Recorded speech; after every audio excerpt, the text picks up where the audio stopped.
Ja, med billeder af Dannebrog her, så er vi altså mere eller mindre klar til at få sat gang i opgøret imellem Danmark og Holland. Den her EM-revanche, som den er blevet nævnt et par gange. Lad os lige se den danske startopstilling i dag. Nej, nu får vi faktisk lige lidt andet grafik ind her fra kampen. Men vi venter lige lidt med startopstillingen, tror jeg.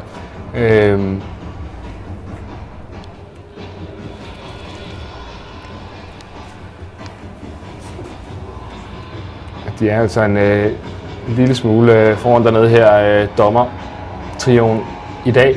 Ja, 4 er de jo faktisk. Der er naturligvis også en reserve-dommer med. Og så får vi holdopstillingen fra Danmark her. Og så man kan se altså en del skift i de startende 11, men også et par genganger i forsvaret, blandt andet Mia Jans og Rikke Sevik, og så Nadim har der også med igen Veje med igen. Og så er der ellers blevet plads til Thørsten Schmidt, Sandvej og Caroline Rask i startopstillingen i dag. Karen Holmgaard får også genvalg fra det første opgør, og så måske også være at lægge mærke til en ny målmand i stedet for Stina Lykke. I dag er det Naja Barnskjær, der findes inde mellem stængerne. Lad os lige vende hende helt kort, Julie. Hvad er hun for en målmand? Hun er en målmand, som er rigtig, rigtig dygtig 1 mod 1. Hun er ikke så stor størrelse, men det giver hende en masse bevægelighed. Og man kan sige, at en kamp mod nogle hollænder, der er rigtig dygtige individuelt, så kan hun måske godt vise sig at være rigtig fin at have. I hvert fald, hvis hun kan pille nogle 1 mod 1. Hun har jo for nylig været i USA og spiller og er vendt hjem igen til BSF, hvor hun nu spiller til dagligt.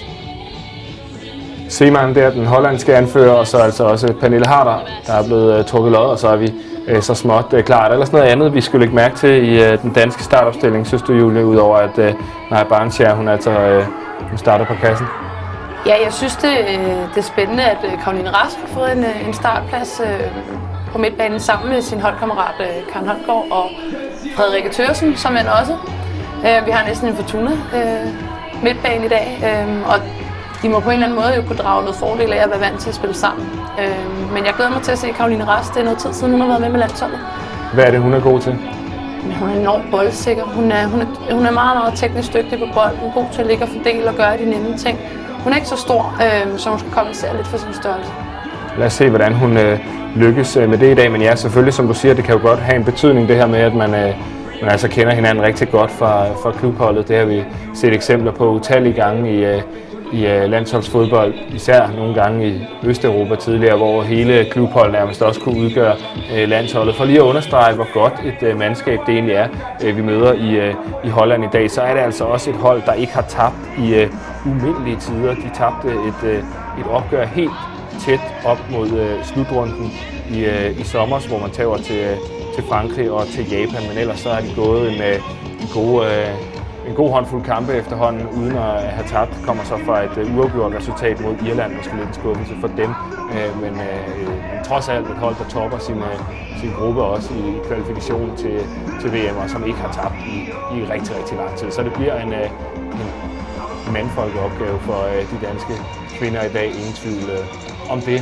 Jeg tror også, at småt vi er ved at få sat opgøret i gang. Sarina Wigman, den succesfulde træner fra Holland, altså her i billedet, som førte sit mandskab til EM-triumfen i sommer, og det er danskerne på bolden til at begynde med. Så kommer vi i gang med de 90 minutter. Og vi starter med en lang bold op mod Pernille Harder. Den kommer hun faktisk meget godt afsted med det der. Han er Nadim med inde foran. Ja, vi er giftige efter 10 sekunder, dog et målspark. Men frisk start. God start. Dejligt at se, at vi tør satse lidt offensivt med det samme.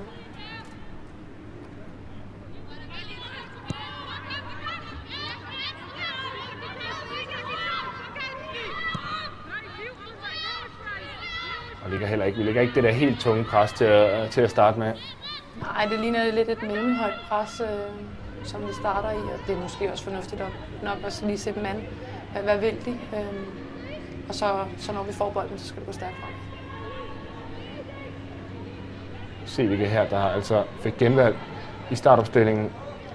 Det havde hun fået lige gyldigt været. Janni Arndt var faktisk set til at starte inden i dag også, men som hun gjorde dig opmærksom på tidligere, Julie, så er der altså en influenza, der har hævet hendes krop så meget, at hun må tage en tur på bænken og til byen en gang til.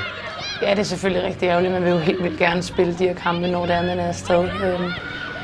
Men også fornuftigt nok, at hvis man har sygdom i kroppen, at sige fra. Og så får Mie jo lov til at spille en kamp mere. Mie, som jeg jo synes var den bedste imod Island. Katrine Veje.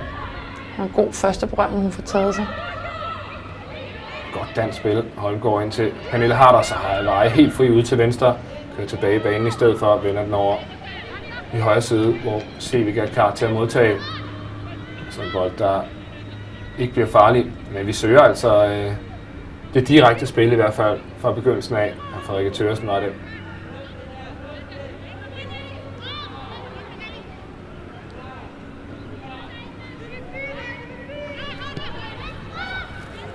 Og så kommer det høje pres.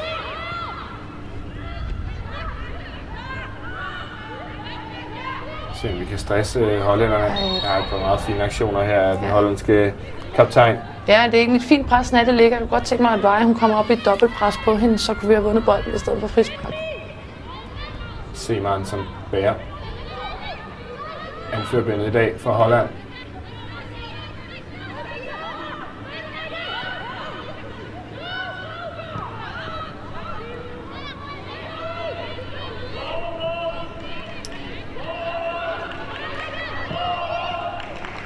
Chef Frederikke Thøgersen faktisk falder helt ned på linje med forsvarskæden i det defensive arbejde. Og det er nok noget, de har talt om, at det er vigtigt, at vi står så langt nede som muligt, når det er, at de er så dygtige.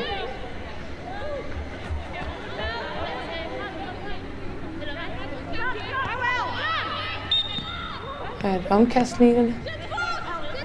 Ja, det er den, der er lidt irriterende at få på CV'et. Ja.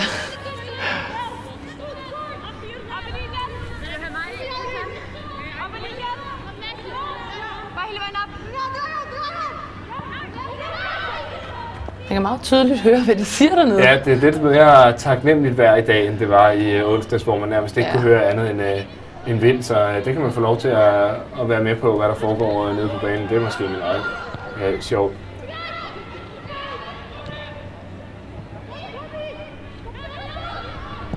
Og sådan lidt miskommunikation her fører til måske en hollandsk mulighed i hvert fald på bolden. Tidligt indlæg afvises fint af Mie Jans.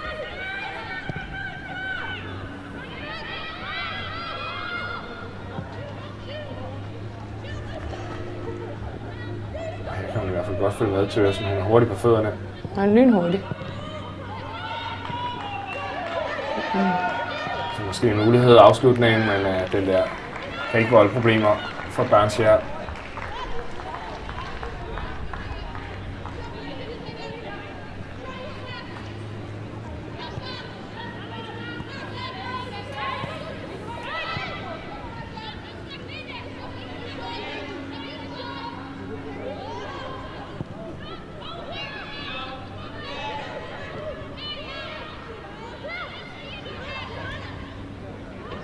Mie Let her, som er altså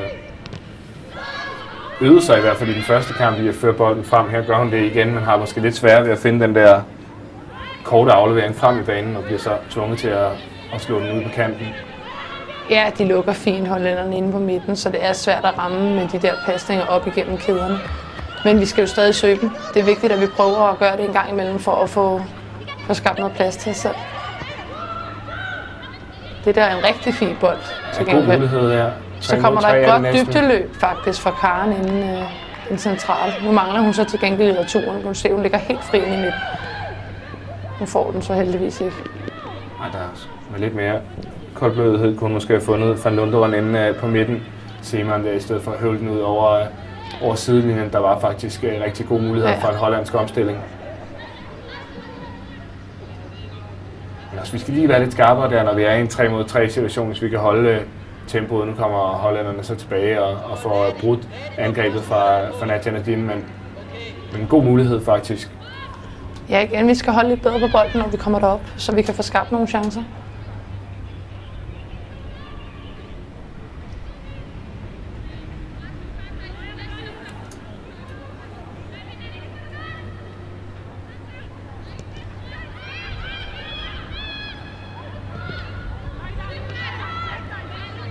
spillet så fint ud af. Og så trækker vi os lidt.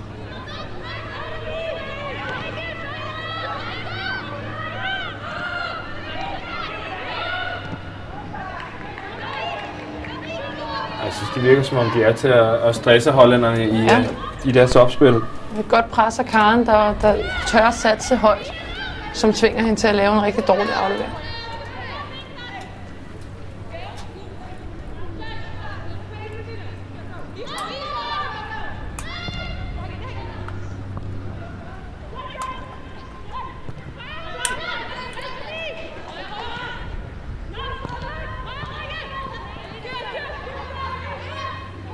Og så ser vi det touch, hun har på bolden meget. Det kan hun altså. En god bold fra faktisk også en rigtig god bold. Pernille Harder mand mod mand her, men bliver lige kantet en lille smule. Men egentlig et fint angreb, hvor Vejle lige får sat sin direkte modstander, og så kan sende Pernille Harder i dybden. Dybdeløb, noget af det, jeg synes, vi manglede lidt mod Island. Jeg ved godt, det er svært, når de står så lavt, som de gør, men hvis vi kan få lavet nogle flere dybdeløb, så skaber vi mere plads til os selv. Og her holder hun så også på den rigtige side af offside-grænsen. Pernille Harder god mulighed til danskerne, og vi vil egentlig... Man skal ikke sætte noget facit efter 8 minutter, men jeg synes, at der har været et par tegn til, at vi godt kan tro med vores fart. Det ser helt fornuftigt ud. Jeg synes heller ikke, at holderne ser så skræmmende ud. Bold igen over i venstre side, så er der altså god plads til Katrine Vejle. Så kommer det igen, det dybdeløb for Pernille Harder. Det ligner noget, de har talt om. Lidt lang pasning, men de dybdeløb, dem er der i hvert fald kommet styr på. Det er dejligt at se.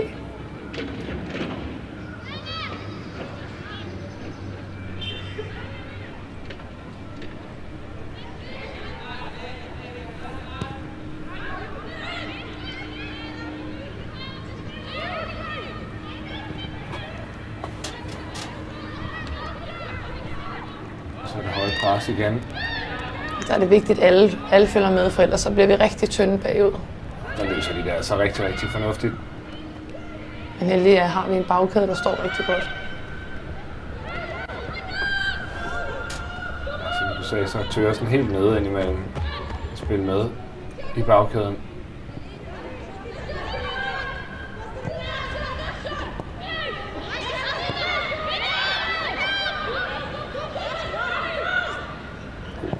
Ja, hun bliver lidt upresset, ikke? Får egentlig masser af tid til at kunne lægge en fin aflevering. Så frispark til Nadia Nadim bliver også fløjtet. Nu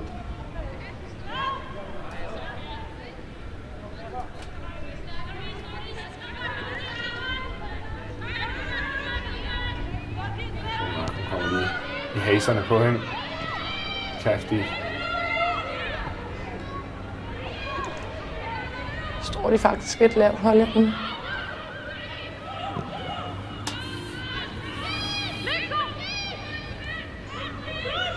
Og så viser hun sin hurtighed. Ja. Altså fart i de fødder. Også på de første meter kan vi se, at hun sætter jo faktisk sin direkte oppasser med bolden der fra Rikke Thøgersen.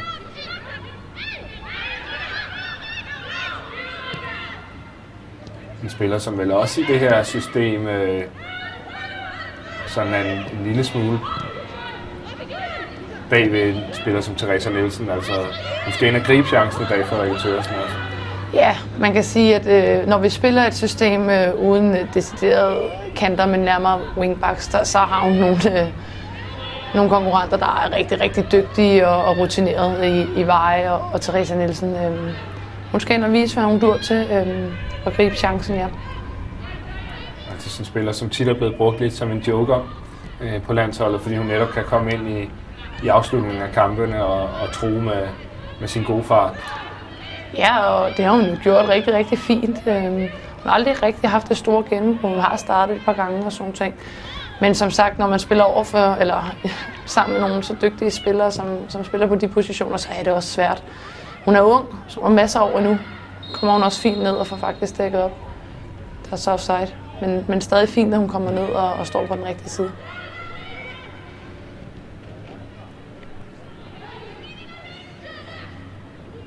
det er vel lidt uvant for hende at skulle ned og være så meget en del af det defensive arbejde. Nu hun er godt med her igen op foran os, men får så ikke lige taget bolden til sig, Frederikke Thøgersen i billedet her. Men det er vel lidt uvant for hende at skulle ned og agere så defensivt. Ja, det er ikke noget, hun har gjort så særlig meget i. Og når man ser på hendes størrelse, så er det måske heller ikke det, der ligger nærmest. Hun er en lille spivip og ikke særlig stor. Hvor man kan sige, der har Theresa Nielsen i hvert fald noget af en fordel i sin fysiske form. Hun er bumstærk.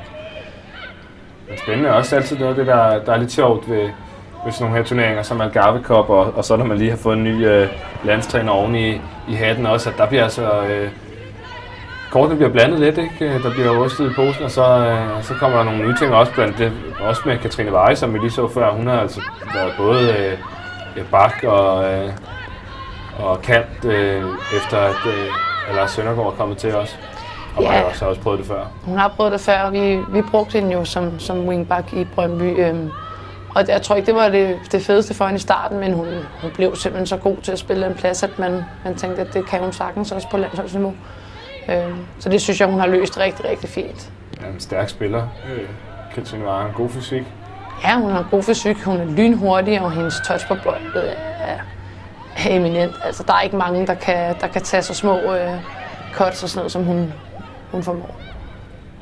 Ja, Holland med en mulighed indkast op omkring det danske felt.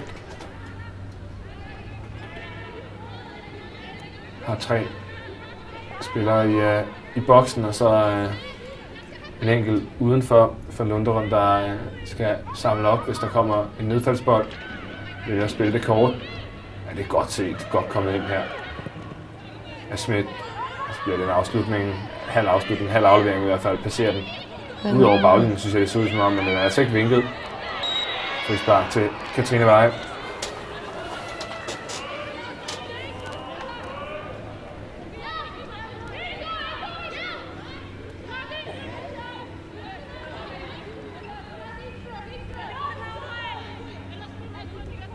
Hun holder den inden for ja, det er meget godt nået. Og jeg synes, den er fint nok. Der er et frispark. Ja, det må man sige. Først så får hun lige hævet lidt ind, og så lægger hun sig ikke ned, så får hun lige en tur bagefter, også med hoften. Ja. Og der er heller ikke umiddelbart de store protester.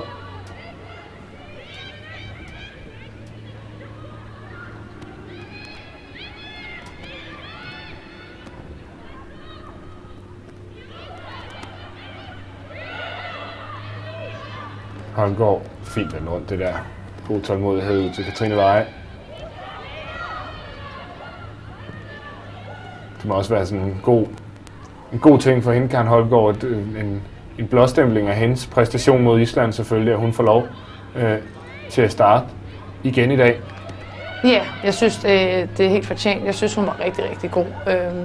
Man kunne ikke se på hende, at det var hendes første A-landskamp. Så jeg synes, det er fint, at hun har fået genvalg, og jeg synes også, hun har startet den her kamp rigtig godt. Må jeg sige, det må være en spiller, der har blomstret rigtig meget efter hendes skifte til Fortuna Hjørring. Det er meget imponerende. Nej, får den der, så har der måske dybt igen. Jeg vinder den ind over midten i stedet for. Så er der en fin kombination. Holder lige den, vender den igen ind til Holmgaard. Så skal vi have et løb over på den anden side. Må hun godt se lidt hurtigere derude. Ja, hun kigger også efter afleveringen. Holmgaard vil gerne spille den helt bredt. Så bare løbe med Thøgersen det samme. Slår den så i første omgang. Ind mod Caroline Schmidt. Men det er det, for de her brede kanter på, altså så har vi jo i hvert fald nærmest 3 angriber i boksen, når vi så kan slå indlægget. Både her var det fra højre side af, så Caroline Schmidt, der søger ind i boksen, og Nadia Nadim er derinde, og så hænger Pernille Hart over i bagrummet, så lige så snart de kommer bredt, vores kanter, så er der fyldt op ind i den hollandske boks. Ja, det er dejligt at se med en masse løb i feltet. Det er det, vi skal være farligere.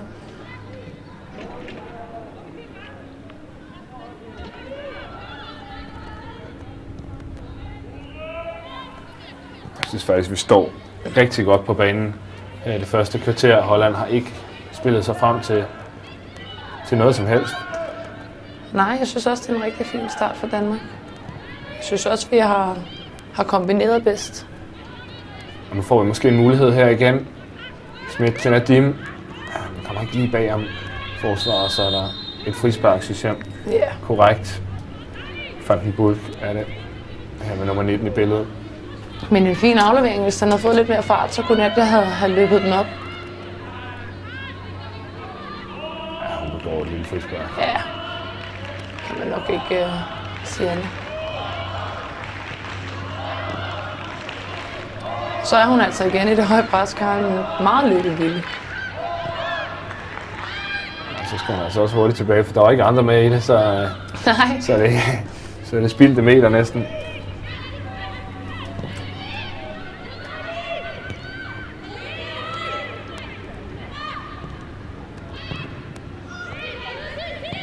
Er der igen? Hun kan stadig få den.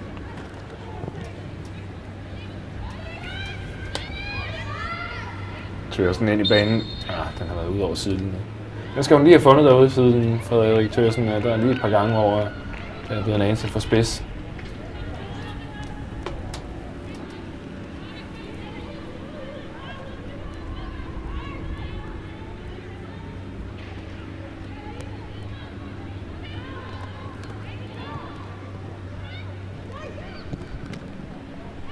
Det er også irriterende.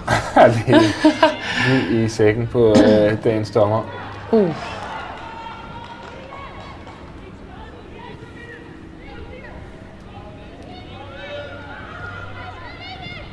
er faktisk rigtig fin plads inde på midten til at spille den op i, hvis vi gør det hurtigt. Ja, de får et par meter, både Karoline Rask og Holmgaard til at bevæge sig på derinde. Når der ikke bliver skærmet ordentligt af for angriberne. Så er hun fri igen, Karen. Kom godt få den. Og smed sig plads til Rikke. De er langt nede i banen, som vi også så det nogle gange mod Island. Og det gør heller ikke noget, så længe der er nogle dybe løb omkring hende, så kan hun sagtens trække ned. Katrine Veje. Harder, så skal hun måske trykke på kassen her, Pernille Harder. Og det kommer der, og så er vi foran 1-0 efter 18 minutter. Fremragende af Pernille Harder her. Det er godt træk ind i banen, og så klapper hun altså til den. Når hun ser, at der ikke er nogen, der går på hende, så er det simpelthen bare at trykke på, og det gør hun, Pernille Harder. Så er vi foran. Så meget plads kan man ikke give verdens bedste fodboldspiller. Og jeg synes, det er fortjent. Det er fortjent. Vi har været klart det bedste hold hen over de første godt og vel 20 minutter her.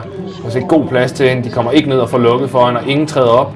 Og så klapper hun altså den bare rundt om den hollandske keeper. Og der kommer også lidt af det, som vi savnede mod Island, at vi tør at sparke udefra, ikke? Især når man har så godt et spark, som hun har. Den sidder udefra mod en rækkevidde. Ja, hun er aldrig i nærheden af at komme ud til den bold, og det ser altså... Det ser let ud. Det ser ud som noget, at der var altid den der i ens klasse, som var langt bedre end en selv nede i skolegården, ikke? Som bare løb hen og så gjorde, som det passede ham eller hende. Og her er det altså Pernille Harder, der er bedst i...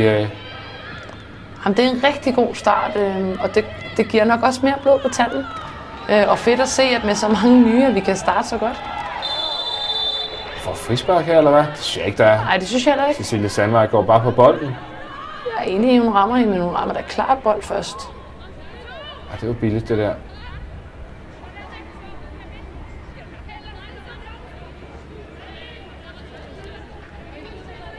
Hun går ned i den, men det ser ud som om hun bare tager bolden, og der er hjørnespark. Men jeg synes også, den ser ren ud.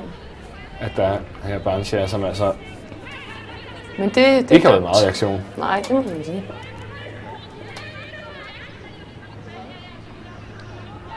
Nu skal de ikke lige have et mål lige efter vi har scoret. Ja, det er lidt sådan en typisk ting, ikke? At lige efter man har scoret, så er det altså med at være på vagt, fordi at, der er de andre altid hurtigt oppe.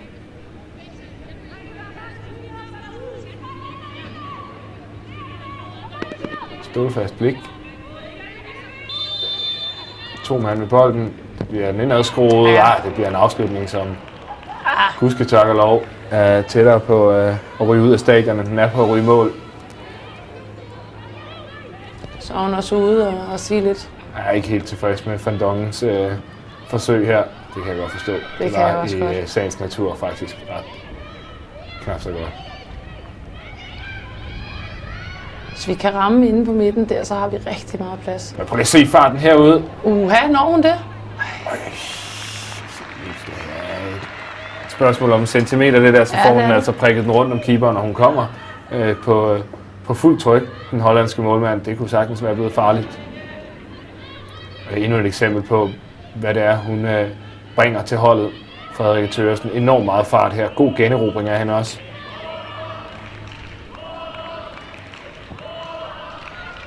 Altså lige lidt mere sikkerhed, tak, i de der afleveringer nede bagved. Det er altså en rigtig stor mulighed. Chance for udligning til Holland, men en forkvaklet afslutning, må vi også sige. Og også flot returløb af Rikke. Hun når altså næsten at indhente. Og det skal man ikke undervurdere. Men hvis man bliver så presset, så kan det godt blive en sløj afslutning. Det må man sige, det var. Ja, det så lidt mærkeligt ud, det hun fik lavet, Jansen. Jeg vælger til at lægge Rikke. Vi siger, det var presset. Lad os lige prøve at se den en gang til. Ja, hun kommer godt ind i banen. Der, hun står så højt. Og så forsøger sådan at... en afslutning med ydersiden, måske at vippe den over, men den det var ikke helt godt nok. Hen over støvlen på hende, og Barnskjær kan ånde lettet op. Og det kan vi andre også. 1-0. Nu skal vi lige holde fast. Der har været et par optræk til hollandske muligheder her de sidste par minutter, efter vi er kommet foran. Men også til en dansk egentlig. Det er en underholdende kamp lige nu. Ja, det var også det, Lars Søndergaard talte om i interviewet, at det der med, at begge hold tør gå lidt højt, det gør altså bare, at der er mere plads til at spille på. Og det gør altså, at kampene bliver lidt mere seværdige. Præcis, og der er noget rum bag bagkæderne, kan man godt se, som begge hold egentlig søger at udnytte.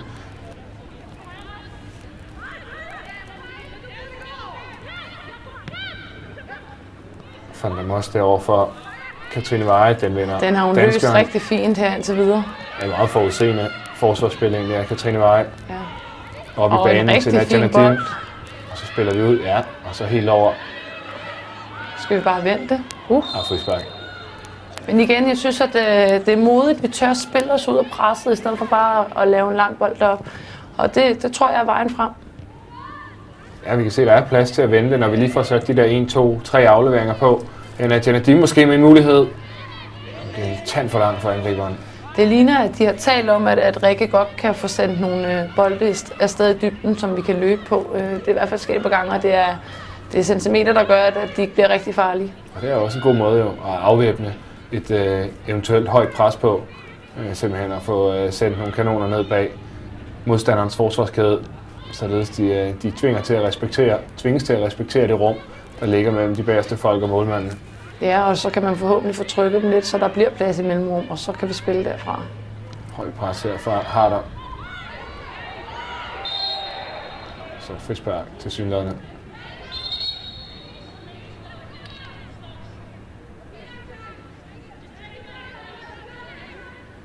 Vi har jo et par spillere, der stadig ikke har været i aktion endnu. Både Jan Jørgen, som vi selvfølgelig har vendt, som sidder ude med en influenza. Lad os lige følge den her situation. Harder. Caroline Schmidt, så skal hun have den igen. Han får også, men det er for sent. Offside. Men også en Sofie Junge og Simone Bøje, som sad på tribunen ved seneste opgør, har ikke fået melding om, at de skulle gøre det i dag, så måske mulighed for at se dem i aktion, men også en Signe Broen. Kom heller ikke i aktion. Jeg skal se, der er overhovedet ikke offside. Synes jeg ikke. Er der noget, jeg ikke har set den? Og forsvarsspilleren hang derinde. Men en fin kombinationsspil mellem de to.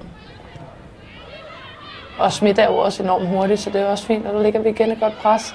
Og så skal vi spille fremad. Meget plads. Caroline Schmidt her har både Nadim med til højre, og Pernille Harder forsøger hun afslutningen selv. Det er faktisk en rigtig god afslutning af Caroline Schmidt. Jeg tror, det er hjørnespark, ikke? Jo, det er godt taget.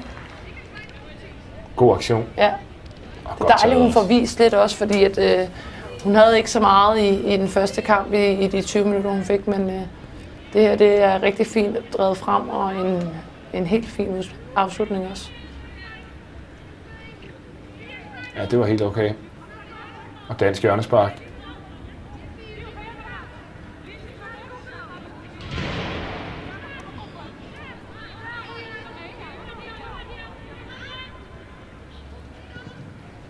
Seks mand med i feltet. Danmark, den der ryger hele vejen igennem. Og Nadim kan ikke nå at få bolden ind. Hun passerer baglinjen. Ja, de der hjørnespark, der kunne man godt tænke sig. De skal i hvert fald ind og lægge sig til at have mere at gøre. I topkamp er det jo noget, der kan afgøre kampen, så det er rigtig vigtigt, at den ligger godt. Vi så eksempel på rigtig dygtige eller gode hjørnespark i første kamp mod Island. Og hvor farligt det blev. Ja. Især i begyndelsen, hvor vi var rigtig dygtige til at lægge dem ind omkring forreste stolpe, og så stod der bare et arsenal af spillere derinde omkring, hvor den simpelthen var, det er mere eller mindre tilfældigt, om den ryger den ene eller den anden vej. Det er hvis hoved, der lige kommer på, der kommer til at bestemme det.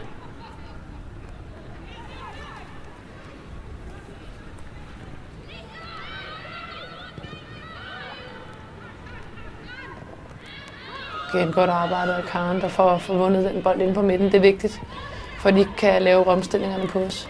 Vi har faktisk været rigtig gode centralt, selvom det igen er en ny konstellation i dag, kan man sige. Jeg synes, vi har fået sat os rigtig godt på det. Ja, jeg vil sige, Karen hun leverer noget af en arbejdsindsats. Jeg kunne godt tænke mig, at Rask prøvede at vende lidt mere fremad i banen, i stedet for at spille tilbage. Men ellers så ser det rigtig, rigtig godt ud. Kommer hun altså igen, Karen, og vinder den der. Og så er der meget plads. Og så har Thøger plads, eller Schmidt. Skal hun i hvert fald have en afslutning på. Det er en Caroline kæmpe Schmidt. chance. Det er en stor mulighed, den der. Men igen, det starter med, at Karen hun ligger et højt pres. Hun tør at bryde linjen og gå op og presse på, og så har der en bold, som hun helt rigtigt spiller ud på Schmidt, som vel skal score på den chance. Det var en stor mulighed, ja. Det ved hun også godt, tror jeg, at der skulle den have stået 2-0. Ærgerligt. Men positivt selvfølgelig, at vi spiller os frem til de her store muligheder. Her Holmgaard altså til Harder, og så er der en motorvej jo. Får egentlig en fin første berøring på den. Ja, den så ud, som om den blev lidt spids, men den er egentlig okay. Den stopper lidt i græsset, tror jeg, den ligger, hvor den skal. Ja, det var ærgerligt.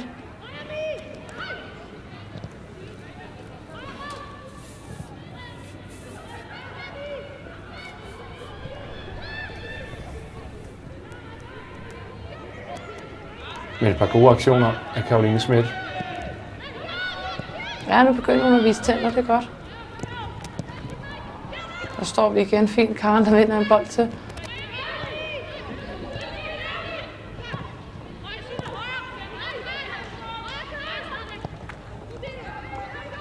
Og igen. Godt kommet op her. Ja, men hun er enormt dygtig til at skubbe op i presset. Og det går lynhurtigt, når hun gør det. Så hun stresser modstanderen konstant. Afslutning. Men den har man altså styr på derinde. Det ser sådan ud. Der er ikke så meget der.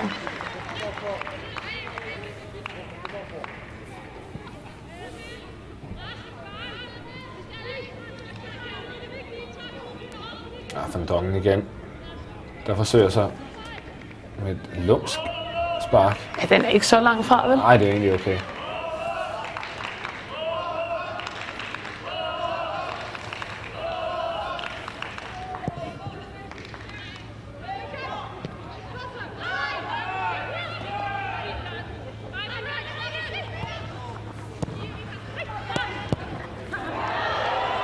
Deres fine kombinationer. Så bliver vi tvunget til at give et hjørnespark.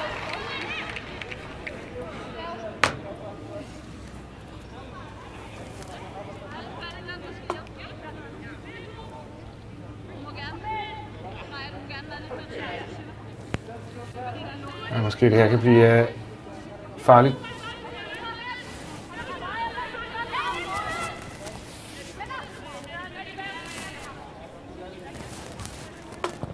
Hollandske hjørnespark.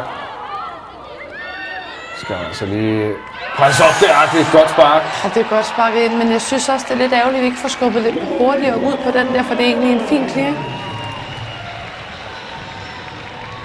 Den kan hun ikke gøre meget ved derinde. Nej, hun har prisgivet Garnstjern på afslutningen fra den Gårdberg. Lidt øv, for jeg synes egentlig, det er en kamp, vi har styr på. Jeg vil hellere se det. Jeg synes godt, vi kunne have været foran 2-0 nu, i stedet for 1-1. Det har vi haft chancerne til. Ja, hun er ellers på vej op. Bare. Ja, den er godt lagt ind, det må man også bare sige. Ja, det er godt sparket.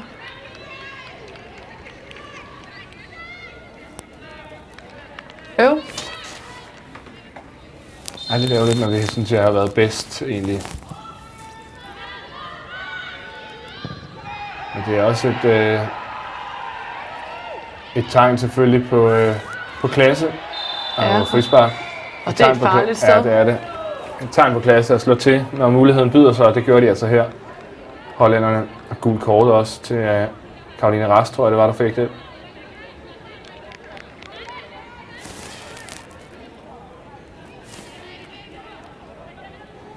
Det er en rigtig, rigtig farlig udgangsposition, det der. Og den er god nok. Ja. I år løber han simpelthen.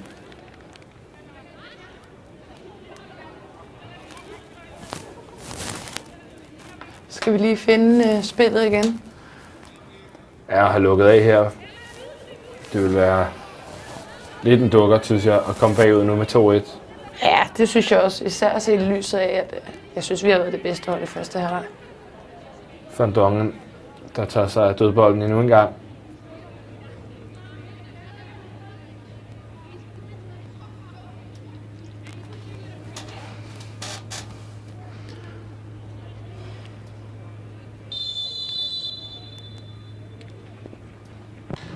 Afslutning her over mål. Og som Vejret rigtig siger, nu skal vi lige finde fokus igen. Og det er jo helt rigtigt. Hvis det betyder, at man lige skal køre lidt bagspil og forvente bolden lidt fra side til side, så er det det, man gør. Men vi skal lige finde ro på det. Ja, det har været lidt for hektisk her.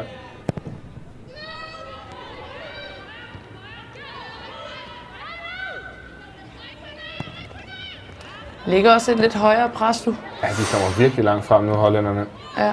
Og der skal vi finde det der, som vi allerede har vist, vi sagtens kan. Altså, spille den op mellem kæderne, stille og roligt.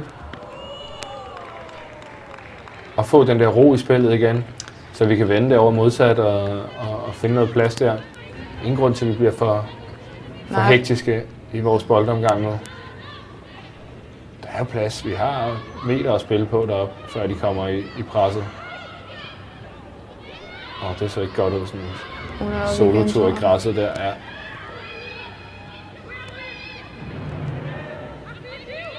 Så vil jeg gerne have, hun slipper den. Det er fint ud til Harder, har Katrine Veje med. Jeg vil gerne have den bagom Katrine Veje. Og så onside. Og et fint indlæg. Det er et godt indlæg, det der. Så er der scoret igen. Fremragende svar. Frederikke Thøgersen. Ja, det er altså ikke hver dag, man ser det. Flot. Og faktisk hendes... Og egentlig ligger den lidt bag hende, så jeg synes faktisk, det er enormt flot hættet ind. Lyder måske lidt overrasket, men det var nok ikke hende, jeg havde forventet, ville score på et hovedstid. Og det er hendes første mål for landsholdet, Frederikke Thøgersen. Sådan. Hendes kamp nummer 35. Så den har også lavet vente lidt på sig. Ja, det må man sige. Nu må man håbe, det er ketchup-effekten. Det er godt, at linjevogteren ikke ser, at vi er en halv meter offside der, fordi det er vi altså. Hun får lige stoppet op og ved det egentlig godt, og så kører hun på den alligevel. Men et godt indlæg. Men vi tager det med, at linjevogteren stod en halv meter på den forkerte side af, hvor... Vi er alle sammen med mennesker, vi kan begå fejl. Præcis, og så er det altid noget, at det i hvert fald gjorde os til fordel i den her situation. Og så er vi foran i EM-revancekampen igen. Det er godt at Thøgersen, det der. Det er rigtig fint. Hun får lige trådt et skridt bagud, så hun kommer på den rigtige side af bolden, og så er det godt hættet ned i græsset. Det er det. God afslutning. Og så er vi på vinderkurs igen. Det er dejligt. Det er skønt. Og dejligt med nogle mål. Ja, for pokker. Det sad man lidt og savnede med, altså, i kampen mod Island, men jeg vil også sige, at det virker i hvert fald til, at forholdene i dag er noget bedre til at spille fodbold. Det var ikke sjovt, men de lover mere af det lidt hårde vejr i Algarve. Ja, det er jo ikke så fedt. Det er jo ikke derfor, man tager derned, kan man sige. Man tager derned for at få nogle gode baner og nogle gode vejrforhold. En god bold for Rikke ind, og så skal vi spille fremad. Ja, så er meget plads, hun har. Pernille Harder, det er altså godt for hende. Og så løber Schmidt rigtig fint dybt. Der er plads i højre side.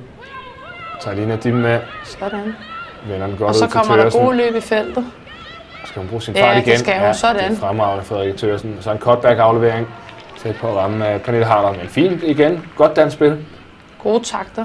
Jeg vil gerne have, at vi lige napper et mål med inden pausen. Det synes jeg ikke, at der var nogen, der ville kunne sige var ufortjent i hvert fald, hvis vi kommer på 3-1. Og vi har spillet til det. Ja, så er det jo spændende at se, hvad den hollandske træner har tænkt sig at gøre i pausen, hvis det er bagud. Har hun tænkt sig at skifte alle stjernerne ind, fordi så er det altså et andet hold, der er på banen i anden halvleg. Men vi vil jo gerne også se Lieke Martins på banen eksempelvis. Ja, vi vil gerne se det. Og hvad der ellers er Spitze og de folk, som er med til at vinde EM-guldet for Holland, det er jo... Og det er jo også noget af det, man skal huske på, at pigerne vil jo gerne prøves over for nogle af de allerbedste. Kan vi være med? Også en okay aktion for Schmidt, for et hjørnespark ud af det.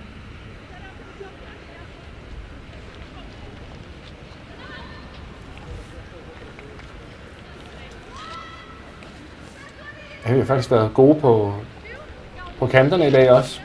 Det manglede en lille smule mod Island at komme bagom. De stod også længere tilbage på banen, men det har vi haft større succes med.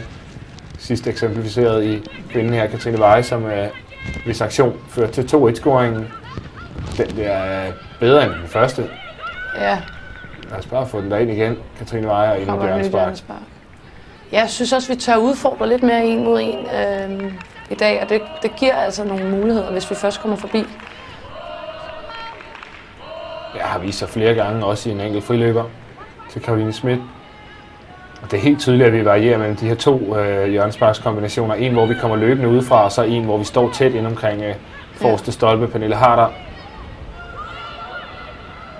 Tørsen har Katrine Veje med igen, men vi må nok vende den der en gang tilbage. Nej. Og så kan vi vende den ind over midten. Det er en svær bold. Ja. Vi prøver at slå der, Katrine Veje. Vi kunne godt have lukket den lidt længere frem ved lige at få den vendt ind over midten. Og så spille ind i mellemrummet, hvor der så bliver plads.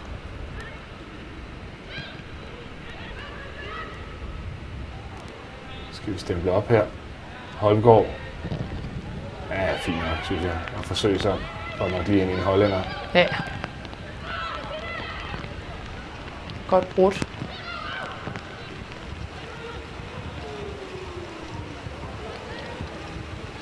Begynder, som jeg snakkede om før, skyerne er åbne sig dernede. Så kommer regnen. Og når de gør det, så kommer der meget. Det plejer der i hvert fald. Ja. Og man kan også nærmest høre det. Det lyder som sådan en motorvej, der ligger lige ved siden af, når regnen falder ned over tribunerne.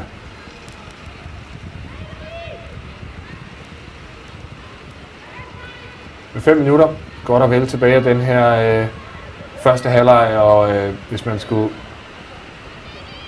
kigge lidt på det, har det været ganske fornuftigt. Nu får man en chance her af Nadim. Nadim, godt til mig, hun skal sætte den en gang før. Det er rigtig fint, hun trækker presset til sig. Men godt komme ud af Naja her, det er godt set. Men at hun trækker noget pres til sig, så skal hun spille fra, så de andre er helt frie.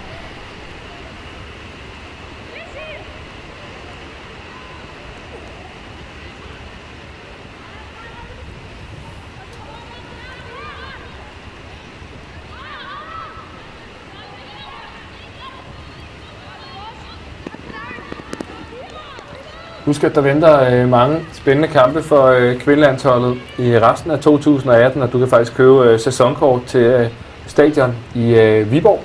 Det er første gang, man kan købe sæsonkort til kvindelandsholdets kamp. Det koster kun 160 kroner, og det er for 4 kampe, så man får også en 20% rabat ved at købe det, og der er en fantastisk stemning deroppe, og den bliver vel forhåbentlig bare endnu bedre i løbet af det her 2018, som resultaterne kommer til at skylle ind over sin positive retning. Det er i hvert fald, hvad vi satser på. Så hvis man har lyst til at være en del af festen, så er det altså nu, at man kan købe sit sæsonkort, og det kan man på billetsalg.dbu.dk, som står på grafikken her. Så hvis man alligevel er til kvindefodbold, så tag turen til Viborg. Der er startet nogle rigtig gode ting derovre.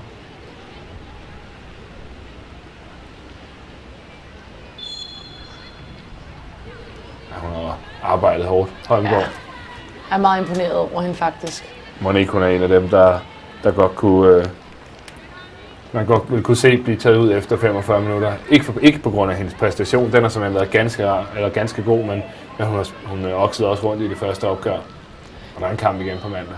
Ja, hvis han gerne vil bruge hende igen på mandag, så kunne man godt forestille sig, at hun i hvert fald ikke spiller fuldtid i dag. Ja, det kan selvfølgelig også være, at han bare siger, kør igennem, og så er der 0 minutter mandag, men en chance for spilletid igen onsdag. Det er et spørgsmål om, hvordan han disponerer kræfterne på spillerne. Lars Søndergaard.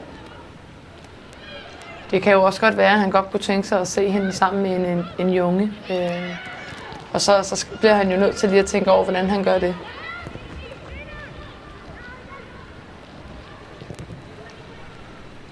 Lang bold op på Nadim. Nu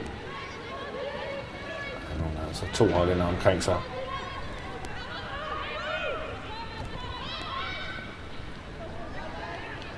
Igen, jeg synes, at vi er modige, vi tør at skubbe op på vores modstandere. Det gør, at de ikke får tid til at spille rundt om os. Det skal vi blive ved med.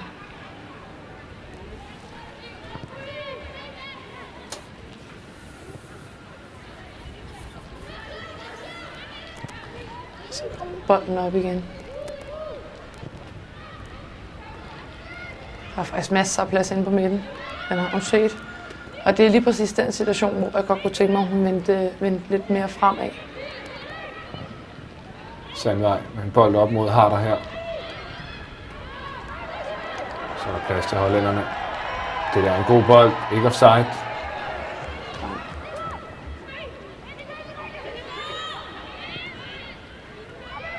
Men det kommer også godt retur. Ja.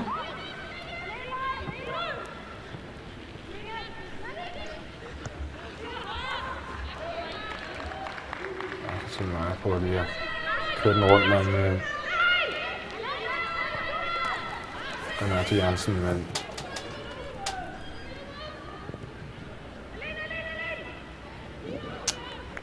Ja, det er selvfølgelig en lidt ærgerlig bold. det kan godt være, at kræfterne der lige så stille er ved at løbe ud for første halvleg her. Det er ukoncentreret.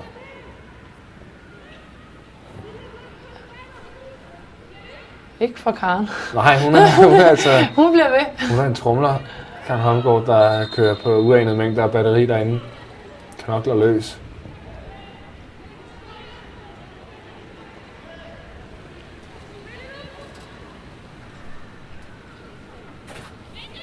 Så skal man fremad.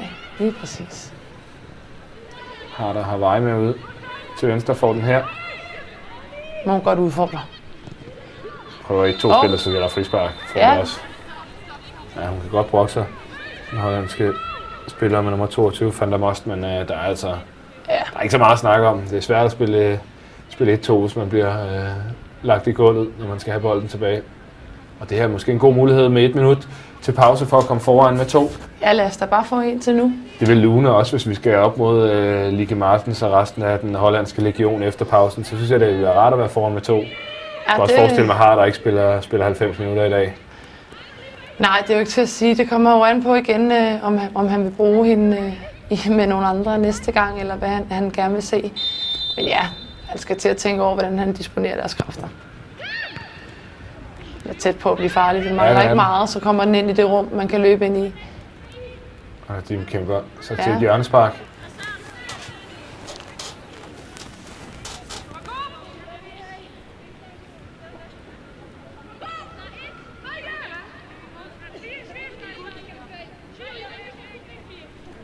Så bliver det så vores variant nummer 2. Ser det ud til. Nej, det bliver en helt tredje. Det bliver nummer 3. Ja, og den har vi ikke set før. Der er plads til Thøgersen og sådan. Ja, hun kunne godt have fået den der. Den der. Harder kan hun nå den, det kan hun godt. Altså farvel til sin direkte oppasser. Ja. Af 2 omgange nærmest.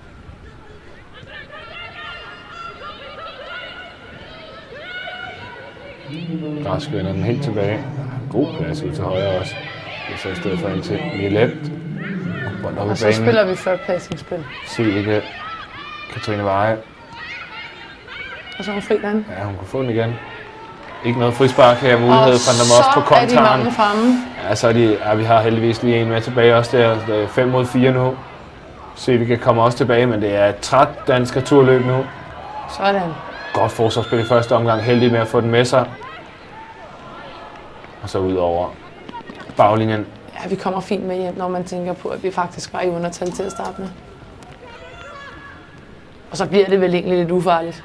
Det må sige, det var meget ufarligt. Det Graf, der bare høvler den ud i hammerkasthuset der ved siden af. Når tiden også så småt er ved at løbe ud for de første 45 minutter.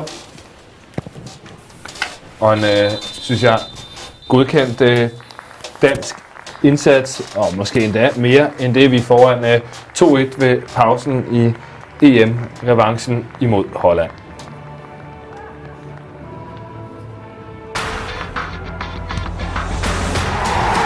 Algarve Cup 2018 præsenteres af Odset, hovedpartner for kvindelandsholdet. Ja, det kan vi vel godt være tilfreds med. Ja, det synes jeg. Jeg synes faktisk, at vi spiller en rigtig, rigtig fin første halvleg. Vi har lige de der 10-12 minutter midt i halvlejen, hvor Holland får scoret, og hvor det lige bliver lidt usikkert. Men ellers en halvleg, vi har fuldstændig styr på. Vi har stadigvæk lidt lyd nede fra stadion i studiet her. Det er noget udmærket musik, de spiller i pausen, men lad os satse på, at vi kan få det af også. Det fik vi der. Nå, de første 45, Julie, hvordan, du sagde lige kort, vi har godt styr på det egentlig. Vi har været det bedste hold på banen, synes jeg. Men er der nogle spillere, som du siger, de har haft en særlig god første halvleg? Jeg bliver nødt til at fremhæve Karen igen. Hun ser enormt stærk ud. Hun vælger rigtig mange gode løsninger. Hun får spillet flot frem i banen. Tør at sætte højt i sit pres. Bryde kæderne, og så laver hun nogle dybdeløb. En meget altid spiller, må man sige, så have bidt sig godt fast. Og så synes jeg, at efter en lidt vaklet start, hvor man ikke så så meget, så både Schmidt og Thøger har fået vist, at de er gode til at tage nogle raids op af banen og udfordre en mod en. Og lad os lige blive ved Karen Holmgaard en gang. Altså, det er jo det første gang, hun er med og spiller hele kampen mod Island, mener jeg, ikke? Jo. Og så med her igen. Hvad er det for en... hvad siger det om hende, kan man sige? Er hun så hurtigt egentlig i stand til, synes jeg også, som du siger her, at gå ind og gøre en forskel? Men det må være noget mental styrke, fordi at som så ung spiller, der er det altså svært at få et gennembrud på et landshold. Og så længe har hun heller ikke spillet på topniveau i Danmark. Hun kom fra Vejle, som ikke er en topklub, og nu spiller hun altså fast i Fortuna. Jeg har selv spillet mod hende et par gange nu, og hun er enormt dygtig. Så kommer hun med landsholdet A-landsholdet for første gang. Spiller første kamp, rigtig flot. Anden kamp, efter min mening, første halvlegs bedste spiller. Og er det den her type, hun er, som det vi ser i dag? Altså en spiller, som går op og slås meget, som bare knokler på. Er det også den spiller, du spiller over for, når du møder hende i 3F-ligaen? Ja, det synes jeg da. Hun er enormt stærk, og så det her med, at hun tør presse op på os, det gør, at man bliver enormt stresset som modstander. Og så synes jeg, at hun har vist sig at være enormt god med bolden. Bedre, end jeg faktisk husker det. Jeg er meget imponeret over hende, og jeg vil blive meget overrasket, hvis hun ikke var at se i den næste landsholdstrup. Og altså bare 19 år er hun, Karen Holmgaard, så der er i hvert fald også en fremtid foran hende der. I første kamp, der spillede hun jo ved siden af Nanna Christiansen inde centralt, og i dag der er det så med Caroline Rask, som hun får lov til at danne makkerpar derinde. Så siger du også højrekanten med Frederikke Thøgersen og Caroline Schmidt, de gør en god figur indtil videre. Hvad er det, du ser fra dem? Ja, men altså, jeg ved godt, at Thøger har et par smutter, hvor den lige løber ud over sidelinjen, men det er mere det her med, at de er modige og tør udfordre, fordi at det bliver vi nødt til, når vi spiller på det her niveau, at tør udfordre og sætte vores direkte modstander. Og det gør altså, at vi skaber nogle rigtig store chancer, og så bliver vi også nødt til at fremhæve Frederikkes mål. Ja, det er godt hættet ind. Det er godt hættet ind. Og et fremragende indlæg fra Katrine Weyer. Jeg synes, der er rigtig mange fine præstationer. Igen må vi også sige, at forsvaret står flot. Der er ikke mange slinger i valsen, så det er dejligt at se. Og Frederikke Thøgersen netop, altså, vi vidste godt, hun havde de her spidskompetencer med fart, som hun får sat ind. Lidt mere overraskende er det vel, at hun sætter hovedet på, og så det bliver hendes første landskampsmål i øvrigt jo. Ja, det er imponerende. Det havde jeg heller ikke lige set komme. Det var nok ikke hende, jeg havde forventet ville hætte den ind. Men flot, det viser hun også kan. Og det er jo ikke fordi, at hverken Pernille Harder eller Nadia ikke spiller en god første halvleg, for det synes jeg også, de gør. Ja, men det forventer jeg jo bare, at de gør, fordi de er så dygtige og kan de ting, de kan. Altså Harders mål er jo også bare verdensklasse. Så der er mange gode præstationer, og det er dejligt at se, at vi har så mange forskellige spillere, der byder ind. På bænken har vi selvfølgelig også lidt folk. Er der nogle spillere, som vi venter lidt? Der er nogen, vi ikke har set i aktion endnu. En Sofie Junge, en Simone Bøje, som vi måske også er lidt uafklaret på. Hvor er hun egentlig? Er hun klar til at, eller hvor klar er hun til at spille?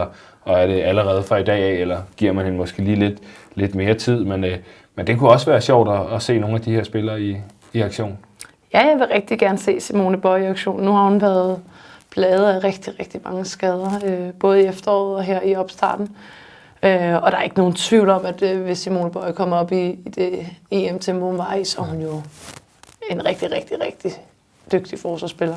Så hende vil jeg gerne se i aktion, og jeg vil også gerne se Sofie Junge komme ind og spille, om det skal være med Karen, eller om det skal være med Nana, eller hvem det skal være sammen med. Det lader jeg Lars om besøge, men jeg vil gerne se hende i aktion, fordi at hun har rigtig mange kampe på CV'et, så hun skal ind og vise noget rutine.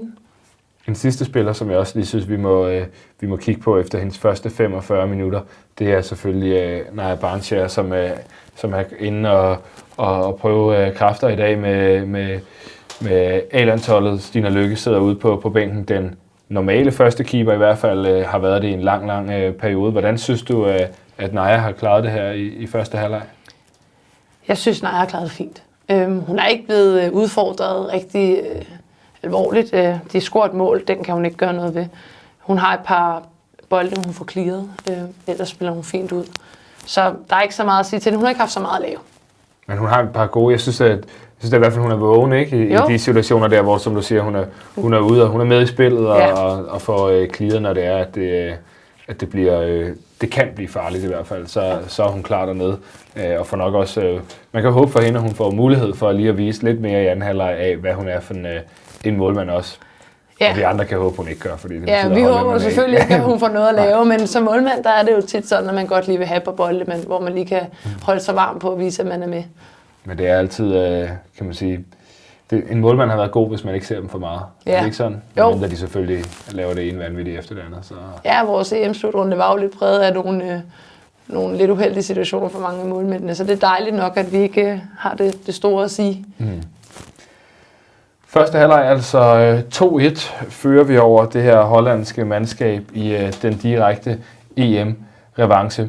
Som jeg sagde en enkelt gang i løbet af første halvleg, så er det jo også muligt at følge vores kvindelandshold endnu tættere på end bare her på DBU-TV eller på DR, når de viser kampe fra kvalifikation og sådan. Der er jo muligheden for at komme på stadion også, og det kan du gøre ved at købe sæsonkort på billetsalg.dbu.dk, og så kan du blive en del af festen i Viborg, hvor landsholdet jo har sin vante hjemmebane og spiller alle de her kvalifikationskampe, og der venter altså nogle rigtig, rigtig interessante kampe for det danske kvindelandshold.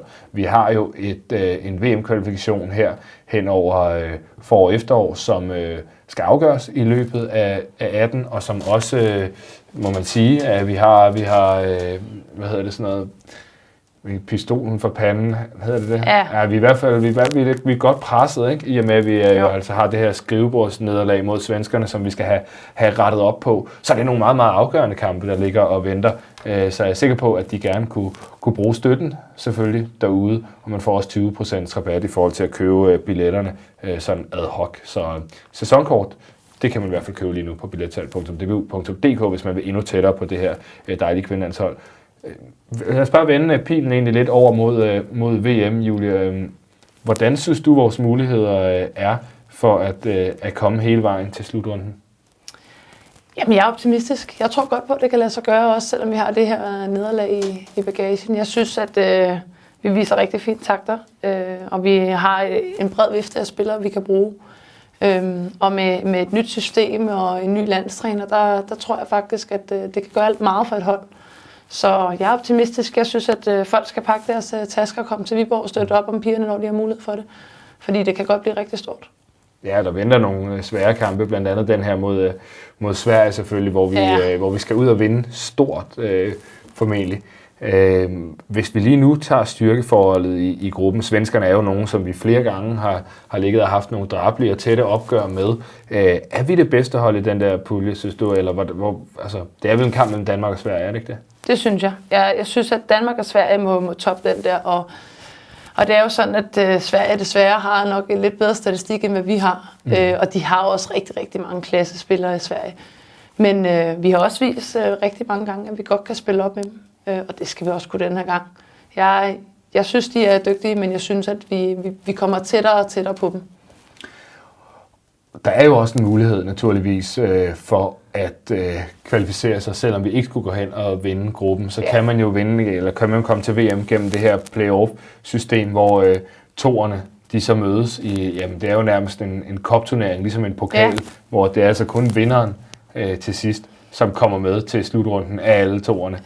Så det er jo et meget, meget snævert nåleøje, men selvfølgelig også et nåleøje, der er værd at have med. Det er i hvert fald værd at have i baghovedet, at det ikke er definitivt over, hvis vi bliver toer i puljen.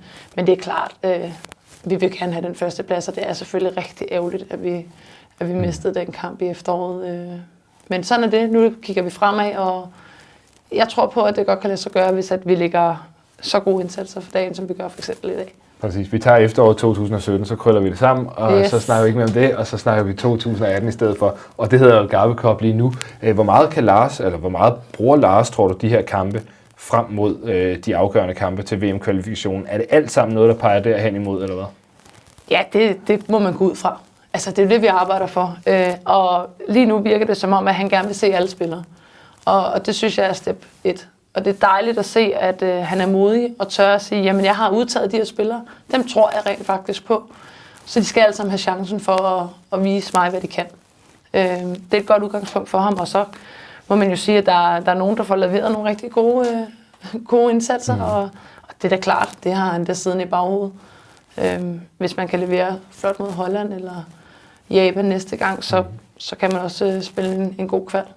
Ja, det er altså en kamp mod Japan, som ligger og venter. Den kommer på mandag, det er et opgør, som du kan følge igen på DBU TV. Det er fra klokken 16:40, at du kan se den kamp. Og også en rigtig, rigtig stor opgave, som jeg tror, vi har fået nævnt nogle gange. Så er det jo altså et hold, som blev nummer 2 ved det seneste VM. Og vi har ligesom set, hvad verdensmesteren kan. Det oplevede vi i januar, da vi mødte USA.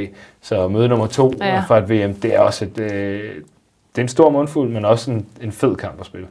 Det er en mega fed kamp at spille. Vi har det faktisk tit med at møde Japan til Algarve Cup. Vi har slået dem før til Algarve Cup, og det skal vi også gøre igen på mandag. Det kan vi godt, hvis vi er dybt koncentreret og spiller op til vores bedste. Og så må vi se på, hvis vi nu vinder i dag, hvor langt det vil bringe os i forhold til en placeringskamp på onsdag, som kunne være rigtig, rigtig sjov naturligvis at spille om at vinde turneringen. Sidste år spillede vi om tredjepladsen, hvor vi vandt over Australien, var det jo, på straffespark til sidst. Og der ved man i hvert fald, hvis det kommer ud i straffespark, så vinder vi. Vi har jo Stine Løve, hun piller jo alt i straffespark. Og vi har jo måske også, hvis hun kommer til at stå i den kamp, det kan vi jo ikke vide noget om. Vi har i hvert fald rigtig meget erfaring med de straffesparkskonkurrencer. Så og god erfaring som regel. Ja, det har vi faktisk, så det er dejligt. Nu sidder jeg lige og kigger lidt ned af det hollandske hold her, og nogle af de, som ikke spiller, en Spitze, en Lieke Martens selvfølgelig, som vi allerede har talt meget om. Hvordan vil det ændre kampbilledet, tror du, Julie, hvis vi får nogle af de her spillere at se i anden halvleg? Altså det er klart, det vil jo sætte lidt mere pres på vores bagkæde. De har ikke haft så meget at se til, men hvis vi får nogle rigtig dygtige spillere ind, så er det klart, de vil udfordre os noget mere. Men jeg tror ikke nødvendigvis, at det ændrer det store kampbillede. Hvis vi bliver ved med at gøre, som vi har gjort, og spille os ud af presset og lægge et højt pres, være aggressiv, så kan jeg ikke se nogen grund til, at vi ikke kan spille en lige så god anden halvleg. Og hollænderne, gør de noget andet, tror du, i forhold til hvem der spiller, eller er det ligesom et system, der er defineret i måden, de vil gøre tingene på?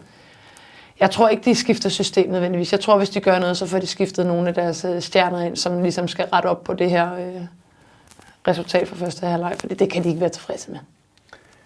Vi fører i EM-revancen. Vi kommer til at se lige om lidt, om der kommer til at ske noget på det danske hold og på det hollandske også. Jeg tror så småt, vi er klar til at kunne stille ned til banen i Portugal, hvor spillerne altså så småt er på vej tilbage på banen igen og klar til de sidste 45 minutter af opgøret imellem Danmark og Holland, som vi altså lige nu fører med 2-1.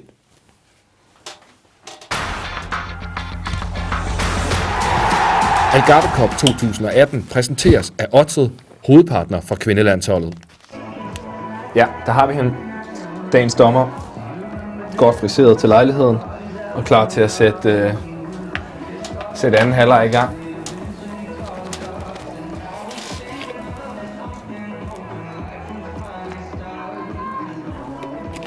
Det ser ud som om vi har et par skift i vente. Jeg synes, der står 2 spillere klar dernede. Ja, det så sådan ud. Det er spændende at se, hvem det er.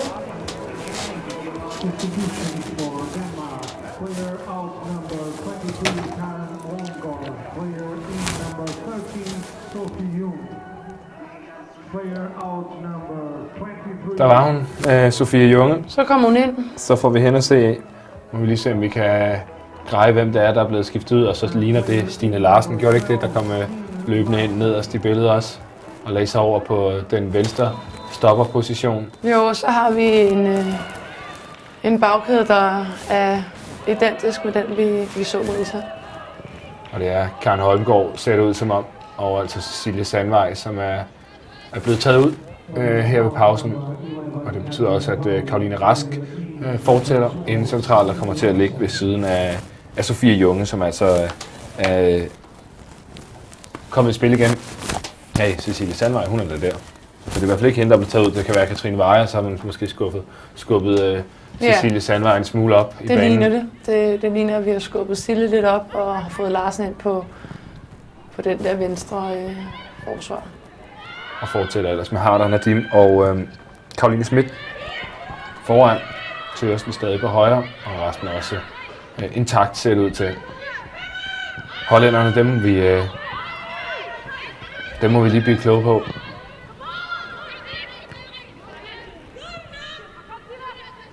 Umiddelbart ser det ikke ud som om i hvert fald, at vi har fået deres helt store verdensstjerne, Likke Martens, på banen.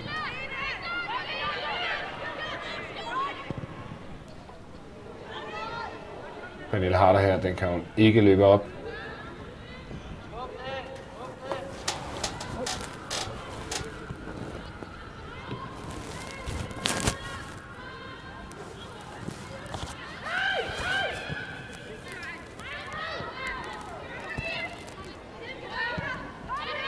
Plads på venstre side. Udfordrer Tørsen. De kommer altså ud i et højt tempo. Ja, det må man sige. Får egentlig holdt fint i bolden. Den der forhold til, den er for lang. Eller hvad?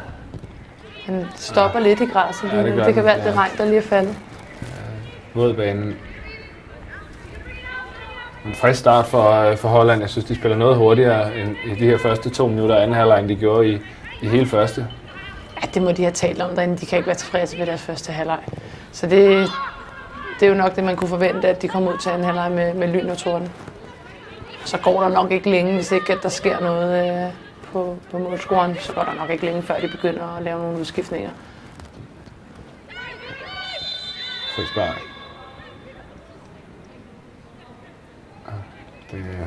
Det ser hun ikke helt tilfreds ud med.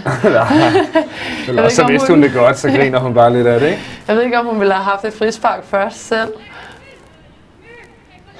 Okay, der er vist et gult kort, er der ikke det? Den er vist lidt unødvendig. Ja.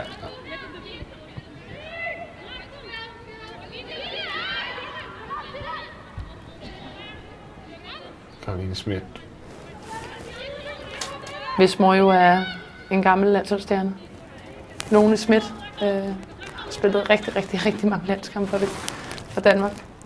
Kom sidste år, hvis jeg ikke husker helt galt, også i Hall of Fame. Det gjorde hun nemlig. Det var mega sejt.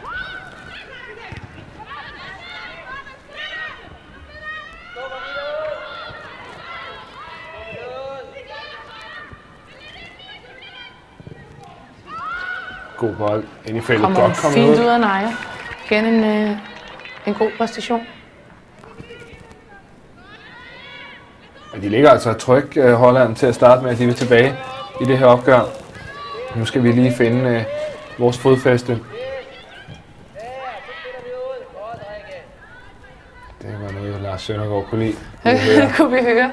Men det er igen det her med, at vi tør at spille ind i midten, også selvom der er noget pres på, for ligesom at suge presset til os, og så kan vi spille bredt, hvor der er noget plads. Og vi skal have tålmodighed og tro på, at vi er gode nok til det der, fordi selvfølgelig er vi det. Lidt anden type, ikke? Cecilie Sandvej er for op på venstre midt her i anden halvleg end Katrine Weyer. Jo, ikke lige så dygtig i sine udfordringer en mod en, men bumstærk og enorm løbevillig. Det er Veje nu også, men ja, en lidt anden spiller. Hun er lidt... Måske lidt mere defensivt orienteret. Ja, og det kan der jo også godt være noget taktisk i for Lars Søndergaard nu, når vi har et resultat på nuværende tidspunkt. Den bliver lidt for lang, den aflevering. Ja. Kan sætte hollænderne i gang i en omstilling.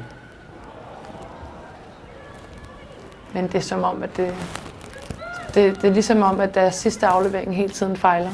Og det bliver aldrig rigtig farligt. Det er lidt den fornemmelse, jeg sad med, da vi så Danmark mod Island. At vi manglede den sidste. En god bold op på Nadia fra Sofie Junge, og så skal vi have vendt spillet. Ærgerligt, den lige shooter fra Frederikke Thøresen her på det våde græs. Ellers godt spil. Og så Nadia Nadim hurtigt at få vendt bolden ud i det område, der er mest åbent. Så det er en central, der er lukket. Ja, det er fint at få spillet ind, og så skal vi spille frem igen. Forvent spillet. Sofie Junge. Det ender så med, at den bliver meget... Ja, kan hun nå den der, Cecilie? Det kan hun godt. Jeg kunne godt have tænkt, at hun spillede den flat derud. Her igen, så Junge. kan vi spille harder. Ja, hun forsøger nogle ting i hvert fald, men måske hun også lige skal ind og finde sin rolle i kampen. Sætter i hvert fald noget tempo i det, synes jeg. Ja, hun tager en fin berøring fremad i banen, men har der egentlig fint, laver et rigtig godt løb. Hun kunne godt have fået den i en stikning lige frem. Og så kender vi hende, hvis hun først får sådan en bold i medløb, så er hun svær at stoppe. Men dejligt altid, synes jeg, det er med den historik, som Sofie Junge har været igennem som fodboldspiller her hen over de sidste 1,5-2 års tid. At se hende optræde på den helt store scene igen. Var jo med til Algarve Cup sidste år, i hvert fald sådan fysisk til stede, men jeg tror hun nåede et enkelt træningspas, og så var den helt galt, og det er jo kommer altså den her hjernerystelse, som hun har plaget med også, derfor hun spiller med sådan en hjelm i dag naturligvis. Ja, det er jo hjerteskærende, når sådan noget det sker, fordi det er lang tid, man er ude med sådan nogle skader. Hun havde hele sin fremtid foran sig. Men dejligt at se, at hun har kæmpet sig tilbage. Og så var det lige ved at blive rigtig farligt her. Godt se, at vi selv komme med tilbage også. Efterfølgende, den er svær at hætte ind, den der. Ja, når hun er så langt forbi forreste stolpe, så skal den nærmest snittes, hvis du skal score. Nogle gode takter. I anden halvlejs begyndelse fra Holland og De Graaf her. Ja, okay. Jeg troede faktisk nærmest, den lå nede på mållinjen, da hun hældede til den, der hun har alligevel en mulighed for at snitte den ind. Ja, hun kunne godt have snittet den over i modsatte side. Det er selvfølgelig ikke nemt. Nej. Vi sidder her og være rigtig kloge. Jeg havde nok gjort det. Ja, det er jeg ikke i tvivl om. Det havde jeg helt sikkert også. Ja. God omstilling her. Harder. Ja, det er rigtig fint, det der Harder får spillet den lidt på. Der skal vi altså være stærkere med bolden. Og så står dommeren i vejen igen. Ja, dommeren er altså nede også. Det er rart at se i dag. Ja, vi har fået en 12. mand derinde. Ja. Der er nogen, der synes, det var rigtig sjovt. Og så skal hun slippe den igen. Jeg kan også smide den helt ud på kanten. Kommer den så her. Ja. Sandvej. Frispark. Men jeg synes, hun er for længe om det. Jeg synes, der er lidt for mange boldberøringer. Hvis hun gør det berøring eller 2 før, så kan hun også få den igen selv. Vi er lidt irriteret også, Nadia Nadim, over de her små frispark, der bliver begået på hende. Og det ved de jo, hollænderne, at hun er nem at tire. Så gå ind og lige træde hende lidt i hælene og knæene i haserne på hende og sådan ting. Så bliver hun dybt frustreret. Pernille Harder og Cecilie Sandvej, formentlig der står ved bolden. Harder sætter den over i rummet. Det er en god chance, den der. Den rammer stolpen. Og det var altså Stine Larsen. Ja. Hvem ellers? Fantastisk hætter og viser også bare, hvor god hun er. Hun kommer først på den her.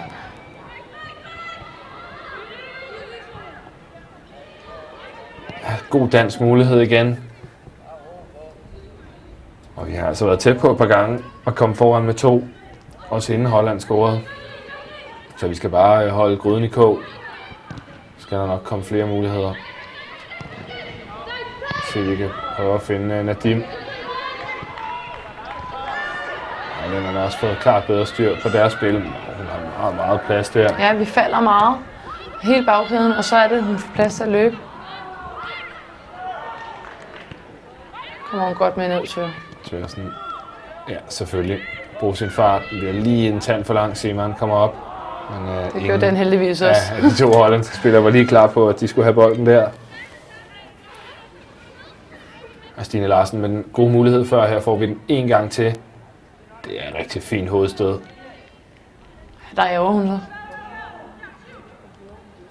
Ja, hun får heller ikke lov til at komme så meget i feltet mere, som hun har gjort før, når hun har spillet angriber. Nu er hun altså set ud som om i Lars Søndergaards system udpræget forsvarsspiller. Ja.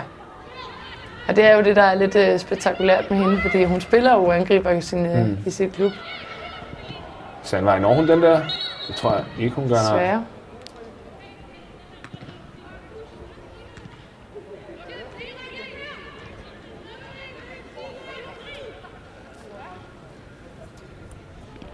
Med 10 livlige minutter. Indtil videre i... God start på anden halvleg for begge hold, synes jeg. Og det kan vi jo godt lide at sidde og se på. Der er lidt gang inde.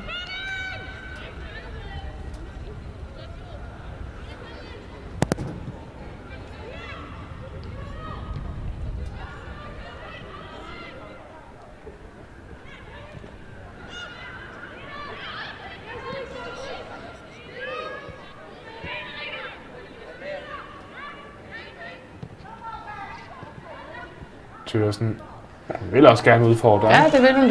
Det kan være, det er noget, de har talt om.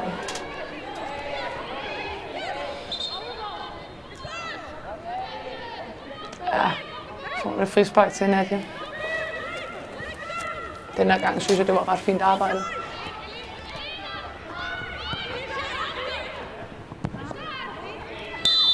Og et til. Og et til, ja. Er de hårde ved hende? De kan måske huske hende fra i sommer. Ja, der var hun skarp. Ned til Nadim. Og det er også sådan, vi kender hende. Det her det er altså en god position. For både måske Cecilie Sandvej og Pernille Harder. Ja, jeg vil nok sætte mig ned til, at Harder sparker den der.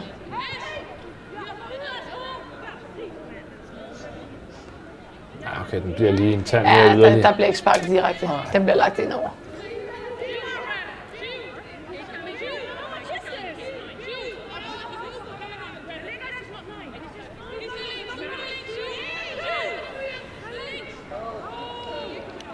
Lad os se, hvad hun kan finde på. Danmarks nummer 10. Kan også godt blive den ind og skruet fra Cecilie Sandvej. Ja, der var det et indlæg, så er det nogle gange den bedste løsning.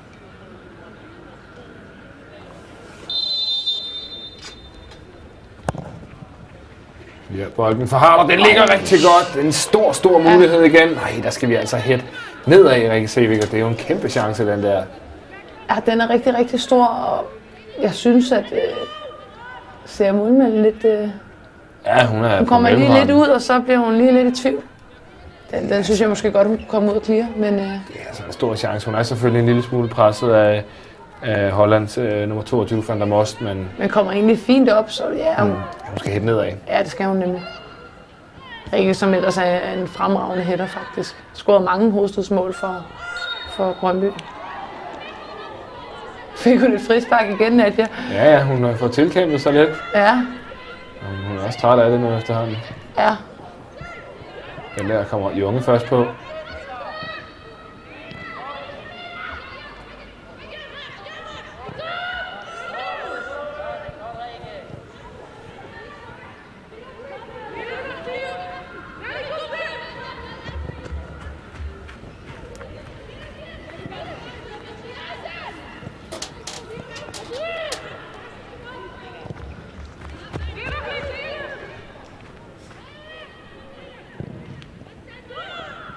Vi bevarer heldigvis spillet deroppe.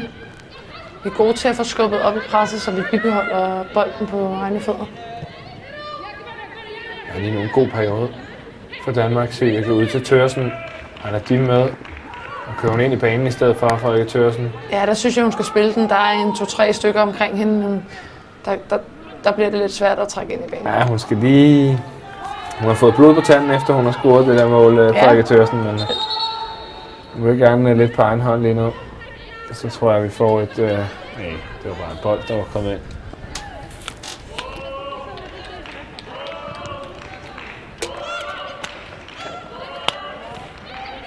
Godt dansk spil.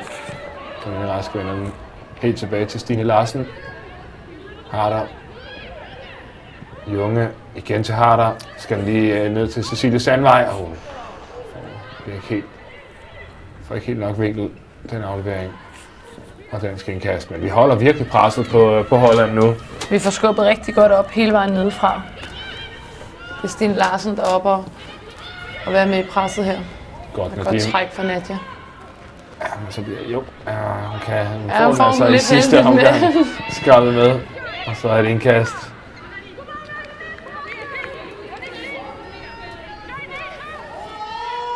Ja, hun vil gerne have lederet på fødderne, Nadia Nadim i dag. Ja, det er jo også sådan, vi kender hende. Og hun er jo også god til det, så selvfølgelig skal hun det. Det er jo typisk for for de her typer af angriber, som er dygtig teknisk og laver mange mål, at man vil gerne være udslagsgivende i en kamp. Og det er hun også som oftest, Nadia Nadim.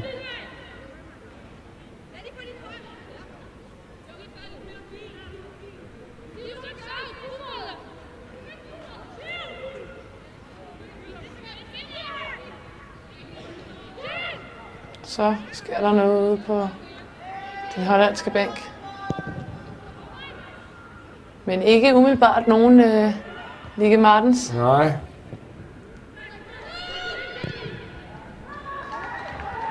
God bold frem i banen fra Holland her, som Milet får skovlet ud til indkast.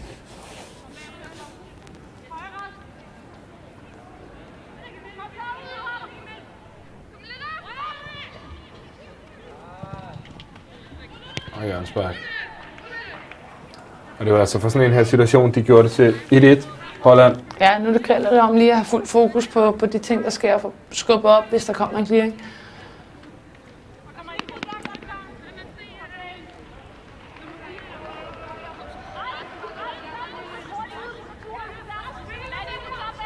Vi har også lige sagt, at vi skal komme hurtigt ud. Nej. Godt i anden omgang med Nadia. Hurtigt på bolden.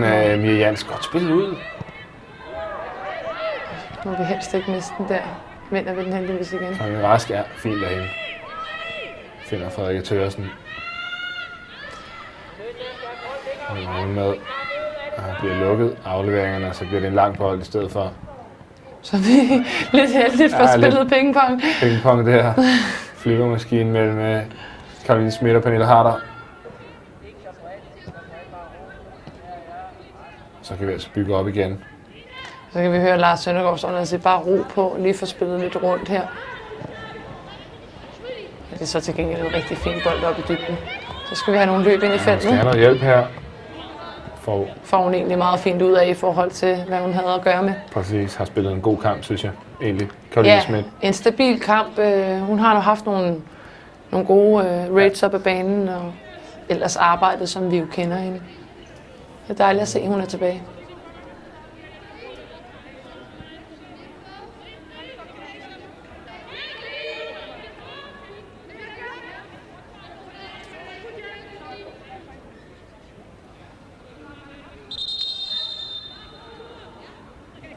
Det er ingen grund til at stå og skulle afbryde det der, synes jeg ikke. Det var meget harmløst, var det ikke det? Ja, jeg kunne i hvert fald ikke se, at der blev gjort noget vildt og voldsomt. De stod der næsten helt stille begge to. Hun dækker sin målmand af, og Caroline Schmidt prøver at komme så tæt på som overhovedet muligt. Men der var ikke noget flåen eller skubben for alvor. Det er langt fra Harder. Og Rask samler op.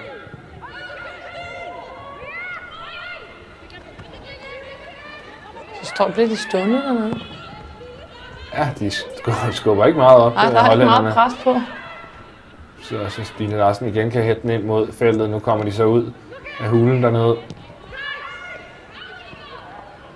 Det var godt spillet af Graf. Og frispark korrekt. Fint dømt af dommeren. Vi ser, hvad der skal ske, og så mister de den, så får de frisparket. Nu får vi da i hvert fald lidt bekendtskab fra EM-finalen. Kronen, der kommer ind. Han spillede altså med. Hollands nummer 14. Men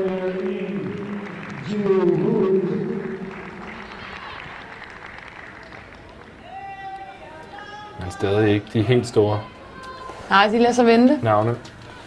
Det kan være, det slet ikke er dem, vi får se i dag. Hvis det medfører en dansk sejr, så okay. Ej, jeg tror nok også godt, vi vil kunne vinde alligevel. Ja, det tror jeg også. Hvis de skal nå at gøre nogle forskel, så skal der ikke gå lang tid, inden man sætter dem på banen, vel? Jeg ser, hun stadig har lidt hævet under det ene øje. Lidt blå fra kampen i sidste weekend.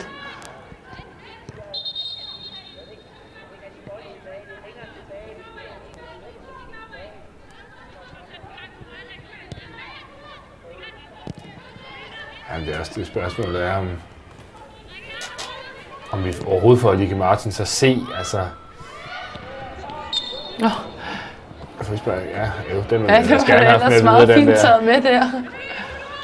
Men det vil jeg faktisk give Nadia. Hun har fået enormt mange frispark, så hun har kommet godt ind og beskyttet sin bold, som har tvunget dem til at lave de her frispark. Og det er jo også nogle gange sådan, det er at være angriber. Lad os bare give den derud, ja, lige præcis.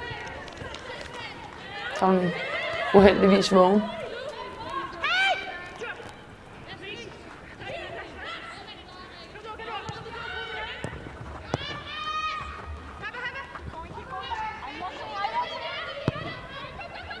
Er det en presbold, når vi godt presse på? Jeg vil sige, hvis ikke at de... Her hvor vi er godt og vel, ja, halvvejs i anden halvleg. Hvis ikke at de inden for de næste 5-10 minutter bringer Lieke Martins, så bringer de hende ikke, tror jeg ikke, fordi så der er jo ikke... Det er ikke en spiller, man lige sætter ind, fordi hun skal have 10 minutter, vel? Nej, det kunne jeg ikke forestille mig. Så er det nok, fordi de sparer dem til næste kamp, ikke? Det er selvfølgelig lidt ærgerligt. Har der her til gengæld overhovedet ikke ærgerlig situation, den hun er i her. En mod en, og hun ikke kan... Ja, okay, hun forsøger sig, men... Kan være, hun er lidt træt, fordi at, den ligner lidt den chance, hun får i EM-finalen mod Holland, hvor hun får en lang bold ud på den ene fløj. Og så sætter hun ellers bare et par forsvarsspillere og sparker den flot ind. Så der er heller ikke noget at sige til, hvis hendes kræfter er ved at løbe op. Hun har spillet mange kampe på kort tid. Ja.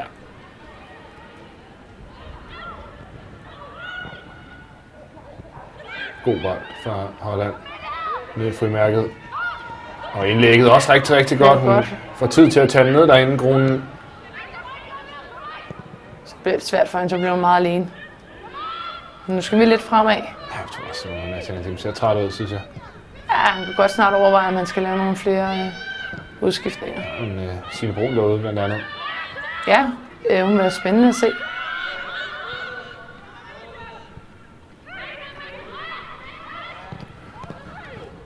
Godt har der. Så skal vi holde bolden lidt i egen række nu. Ja, der er hun lidt uopmærksom. Forbrudt. Godt her, Holland afslutter. Så bliver det igen lidt sløset, synes jeg, fra Hollands side. Det synes jeg egentlig har betegnet dem meget godt, at de egentlig har haft noget fint spil, og så lige så snart de kommer op, så bliver det lidt halvhjertet. Ja, her var i hvert fald... man skulle have de optimistiske briller på, hvis den der skulle ja, det er kun være halvfarlig. Det er kun Sande, der scorer på sådan en. Ja, præcis. Hun har scoret. Og hun sidder jo også derude. Ja. Men det er også en spiller, som man tænker sådan, ja, kom ud. Tiden ved at være derhen af, hvor jeg tror ikke, hun kommer ind. Jeg tror heller ikke, vi ser Sanne. Jeg tror heller ikke, vi kommer til at se Therese. Og jeg tror heller ikke, det er i dag, vi kommer til at se Simone Bøje. Nej. Så en Nicoline Sørensen, en Signe Brun. Kunne det godt være, ja. Kunne det også godt være. Godt komme i spil. Nicoline fik jo heller ikke så meget spilletid i sidste kamp.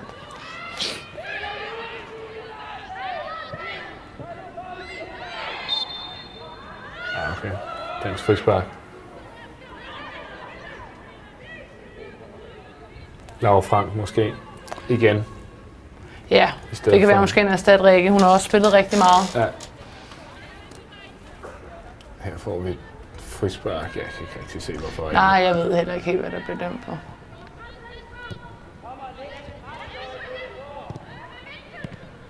Så det er sådan en hård bold, hun får i fødderne der, og så slår hun sig.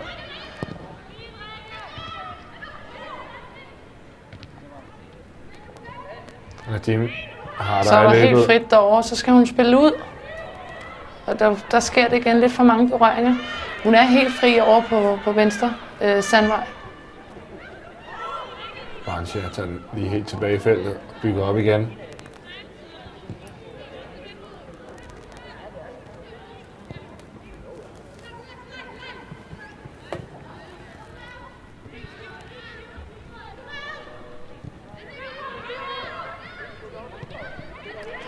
Fin kanal. Jeg synes igen, hun spiller en fin kamp.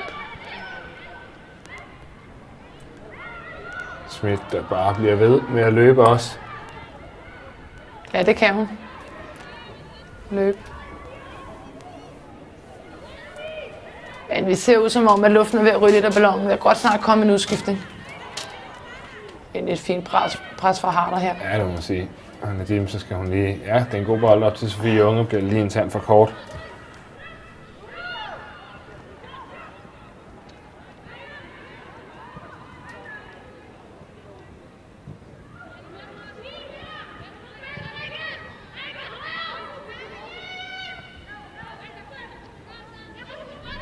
Jansen får god plads her. Ja, Det der bliver sådan ikke farligt. igen lidt sløj afslutning. Og så skal Nadia på jagt. Og meget alene.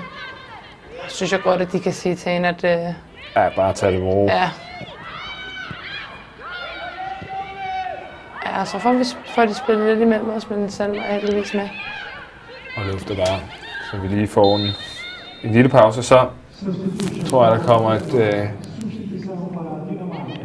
skift fra Danmark af. Jo, og så med Sanden, tror jeg. Så kommer hun ind, Simone Bøje. Ja, det er rigtig gode nyheder, synes jeg. Ja. Og se hende komme på banen igen.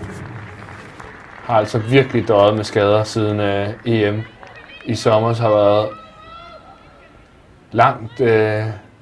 langt nede i skadeskælderen, men altså bygget sig selv op, og nu er hun tilbage igen. Simone Bøje på banen. Stor fornøjelse. Ja, det er vi jo glade for at se. Hun var en stor del af den triumf, vi havde i sommer. Så jo hurtigere vi kan få hende tilbage i topgear, jo bedre. Og var jo i første omgang, er det en af de her... Ej, godt lavet træk. af Mos derude. Hun var jo Simone Bøje en af de spillere, som i første omgang slet ikke var udtaget til Algarve Cup. Ikke på grund af, at hun sådan... Jeg tror ikke, Lars Søndergaard var spillemæssigt i tvivl om han ville have hende med. Men simpelthen af den årsag, at hun simpelthen døjet med så mange skader. Hun var ikke overbevist om, hun selv kunne spille, og det lå vel nærmest i korten, at det kunne hun ikke. Men speed recovery, lynhurtigt, er hun altså tilbage. Simone Bøje, det er bare godt at se. Ja, nu er hun her. En naturlig leder også, ikke? Man får ind i en ung bagkæde. Jo, altså Simone Bøje er jo heller ikke en ældre spiller, men hun har enormt meget rutine. Hun har spillet rigtig mange kampe, både på landsholdet og i Brøndby. Var indført i Brøndby et halvt år, inden hun skiftede til Rosengård. Så det er klart, at hun kan ligge og dirigere. Hun er enormt god til at snakke, når det er, hun spiller. Og det er rigtig vigtigt for en midtbane, at der er lyd bagfra. Og som stillingen er lige nu i den her kamp, ja, så er det altså også der fører gruppen. Japan vandt tidligere i dag over Island, og det betyder, at de kommer op på 3 point. Holland også på 3, og så Island på et enkelt, og vi er på 4. Det er jo noget, vi godt kan lide at høre. I øvrigt det samme som Sverige og Australien, som fører deres grupper, så det kan godt blive en rigtig, rigtig spændende sidste kamp på mandag. Det er godt lavet, Harder. Og så hun altså, at de med bag ud, hun får så over, så løber det en lille smule ud i sandet for, at hun er træt, Pernille Harder. Men er du galt, hvor er det flot taget med. Det minder mig lidt. Var det sidste år på Algarve, hvor hun fik taget en med sådan med hælen og få sparket på mål og scoret? Op i krogen. Ja, det var helt vildt. Det er sådan i sidste minut mod Australien i den placeringskamp, og det skal man altså gå ind og se det. Jeg går ind og finder klippet. Det ligger inde på DBU TV sammen med en masse andre mål fra Algarve Cup sidste sæson også. Og man må bare sige, det er et outstanding mål. Det er sådan et... Ja, jeg vil sige, jeg har sjældent set noget bedre. Det er et dårligt tidspunkt at fryse på, det der. Ja, det er ikke i orden. Den er tæt på at komme frem til derovre. Det Graf. som jeg egentlig synes, vi har set okay til fra hollænderne. Måske en af deres bedste i dag. Men for lige at vende Pernille Harders scoring igen fra sidste år mod Australien, den skylder man sig selv at gå ind og se. Det er et mål i allerhøjeste internationale klasse. Ja, det må man sige. Jeg har sjældent set dem bedre i hvert fald. Jamen, det er det, hun er. Det er virkelig et ekstraordinært mål. Hun tager den jo ned med venstre yderside i løb og lægger den over til højre benet og lægger den op i krogen med højre benet. Det er et fuldstændig vanvittigt mål. Det kan være, at vi skal finde det frem til vores optag til Japan-kampen på mandag, så kan vi lige nyde den igen, fordi det er et... den kan man ikke se for mange gange. Nej, det kan man altså ikke. Det er virkelig, virkelig godt lavet. Nu kan jeg se, at så Nanna Christiansen så alligevel på banen, vores gode ven, Lieke Martens også, ligger ude til venstre nu. Og er det også... Jeg så faktisk ikke, hvem de mere skiftede. Jeg kan se, at Nanna Christiansen og Nicoline Sørensen står klar nede på sidelinjen. Det ligner da til forveksling Frispark der, men det det er altså ikke frispark. Junge kommet ind og skabt god ro, synes jeg. Ja. Sofie Junge på så rutineret hun er.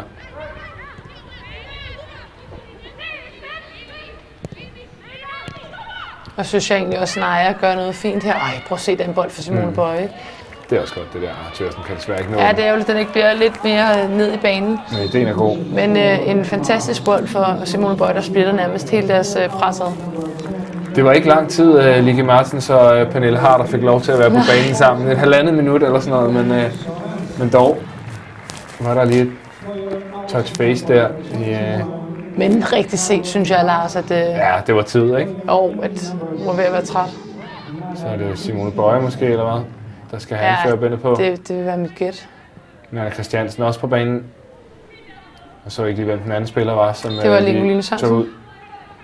Og så er det Cecilie, nej, det er Karoline Rask måske, der... Ja, Karoline Rask har taget ud, Nicoline Sørensen ind og har derud af Nanna. Ja. Nej, det er lige ved at blive farligt. Det der vil jeg så lige ved at forære dem en kæmpe mulighed, og så skal vi spille den ud. Og så ikke ned i banen. Nej. Det er mulighed. Seman måske med en afslutning. Nej, hun vælger at vende den ud. Van der Moos, den ligger altså godt, og så hun har ikke været på banen lang tid. Lieke Martens, og så udligner hun altså til 2-2 her med 13 minutter tilbage. Det er jo nærmest hendes første bold på vejen, var det ikke det? Måske anden. Ja. Og altså, det er lidt ærgerligt, synes jeg. Ja. Jeg synes faktisk ikke helt, det er fortjent, men det er jo det, verdensstjerner kan. De skal ikke bruge særlig meget plads eller tid. Så ligger den inde i netmasken. Også ærgerligt, at vi ikke lige måske spiller en anelse mere kynisk i situationen, der fører op til det, fordi vi har bolden og muligheden for at spille den ud på siden, og så men hun ligger også meget fri. Jeg kunne godt tænke mig, at Tøge, hun trak længere ind på hende. Eller i hvert fald få kommunikeret til Simone Bøje, at hun skal trække sig lidt. Ja, jo, der var vi lige fra første til tredje pladsen på et splitsekund der. Ja, det er lidt ærgerligt, at vi har taget Harder ud, ikke? Som måske kunne skabe noget her de sidste par minutter. Jeg tror altså, det er... Ja, der er vi heldige. Ja, det er jo irriterende, det der.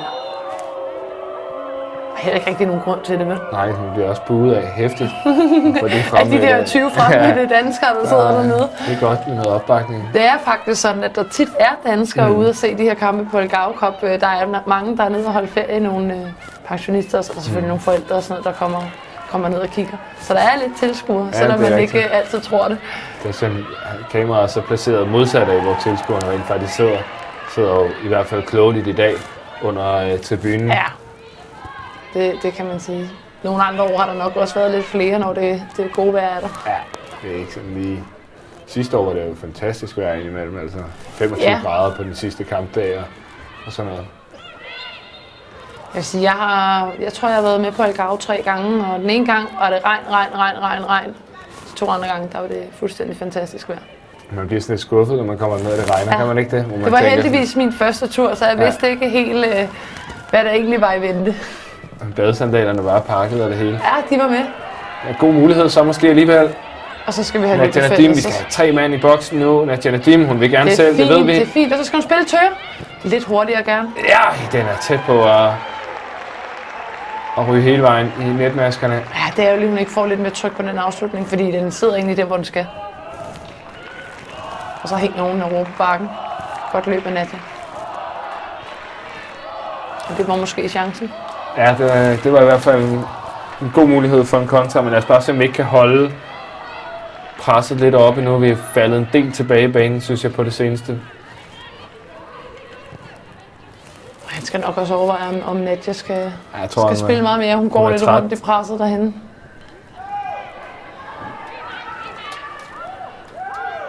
Og så er hun bare stærk igen. Larsen kommer ind og får dækket af.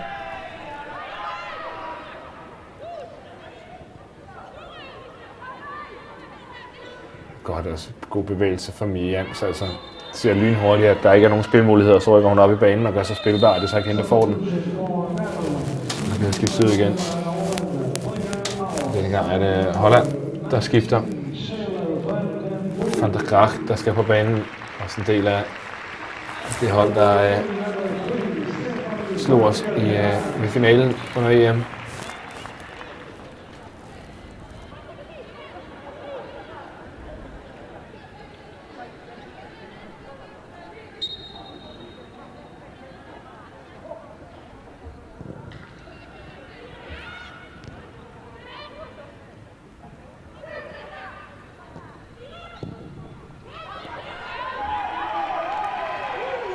Martins over for Thøgersen. Ja. Du kan også se hende. Hun har mange gode touch på bolden også. Det er også det der med at have fart med bolden på fødderne, og det har hun altså. For Bøje heldigvis ryddet godt op dernede. Og fint af Nadia. Frispark her.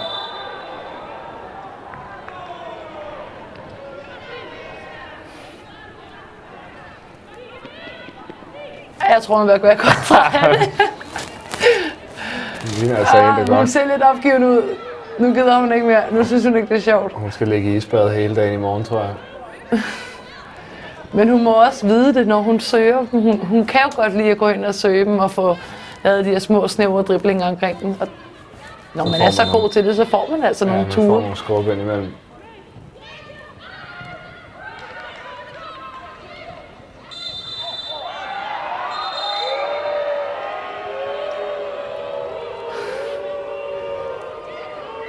Fint nok, der er der frispark, men... Ja, så heller ikke være, var det det? Det var da ikke nogen svinestreg. Skære benene af Simone Bøje på nogen måder.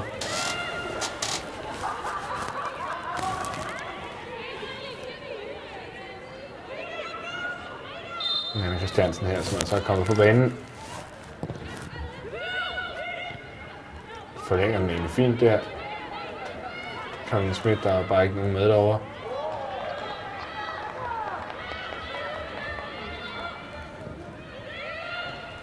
Kommer hun godt med igen, Simone Bøje, så skal hun vinde sig. Og så er løbet der for Simone Bøje.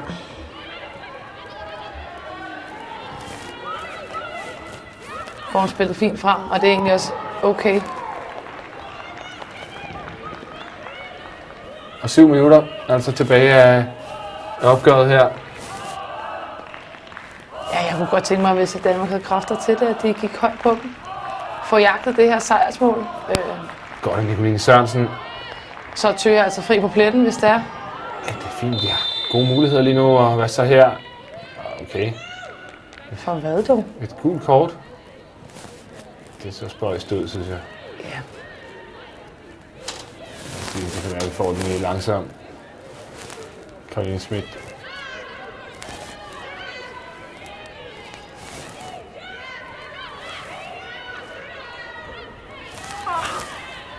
Altså, hun prøver det endda at stoppe, synes jeg.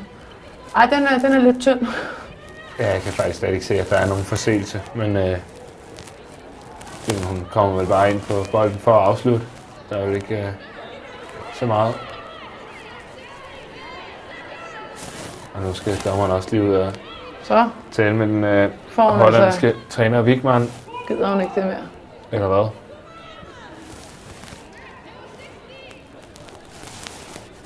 Ja, det er svært at finde ud af, hvad der et godt bud på, hvad de taler om her. det har jeg ikke. Nej, det tror jeg ikke, der er nogen, der har. Hun tager et rødt kort frem. Nå. Okay. Havde hun fået et gult kort? Ja, det må være det, fordi Ja. det må være sådan. Det er hun har meget bare godt glemt det.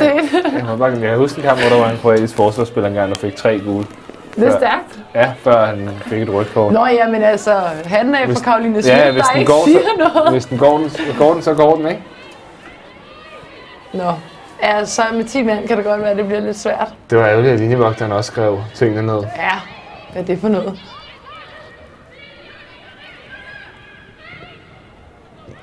Så. Ikke bare? Ja, præcis. Fint, Anna Dim. Ja, det er fint, at det har men hun man må haft også sige, lidt. at Holland har jo egentlig fået rimelig fint styr på hende. Ja, de laver nogle frispark på hende. Men når Ja, ja, det så er højt op på ufarligt banen, sted. så bliver det ufarligt, ikke? Oh. Og det er jo det, der sker, når Nadia søger så langt ned i banen.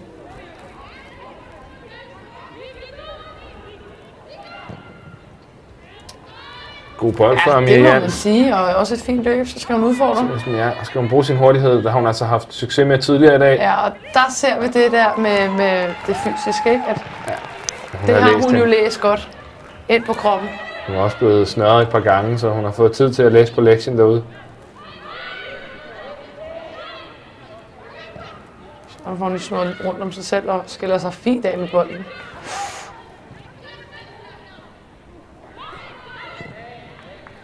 Ja, Det er rigtig godt, den skal helt derud. Sandvej leder efter afleveringsmuligheder. Spiller så 1-2 med Anna Christiansen.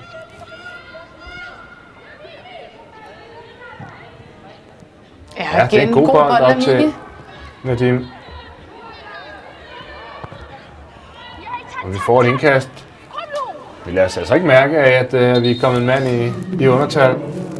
Og får vi lidt et skift mere her med 3 minutter tilbage. Må ikke det så er vores gode ven Nadia Nadim. Jo, det er det. Der skal fra banen. Nu kan hun da heller ikke andet end lige at løbe de sidste meter ud mod bænken. Og så får vi Sanne ind, og Ja. man kan sige, hvis der skal ske noget uventet, er hun jo måske også den rette person. Spørgsmålet er, hvor hun lægger sig. Om hun lægger sig direkte op på toppen, eller hvad? Det gør hun vist ikke. Så skubber man Nicoline Sørensen op. Ja, vi må vel bare spille med 2 angriber, i stedet for 3, nu når vi er inde i undertal. Kunne jeg forestille mig.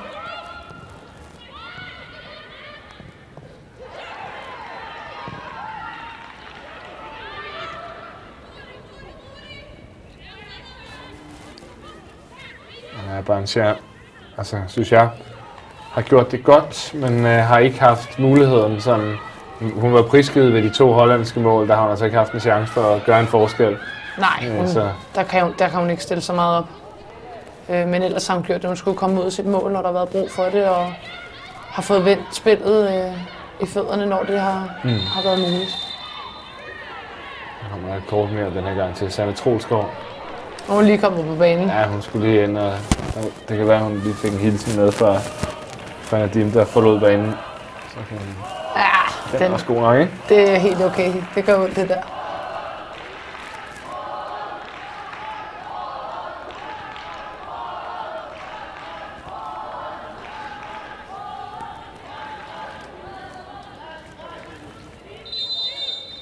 To minutter tilbage af opgøret her. Lad os nu se, om vi ikke lige kan... Vi skal i hvert fald gerne holde dem fra at score.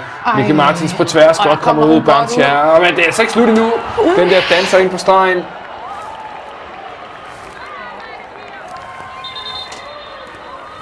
Jeg synes, hun kommer fint ud af sit mål det gør der. Der er ikke meget andet at gøre. Jeg skal godt prikke videre, ikke? Det er så godt hentet, må man også bare sige. Men også igen, vi må bare give Larsen ro, så er det ikke Larsen, der kommer med der faktisk... Nej, det er det måske ikke. Jeg kunne faktisk ikke se, hvem det var, Der følger går med og får ind, presset. Ja. og ikke stopper sit løb. Og dansk målspark.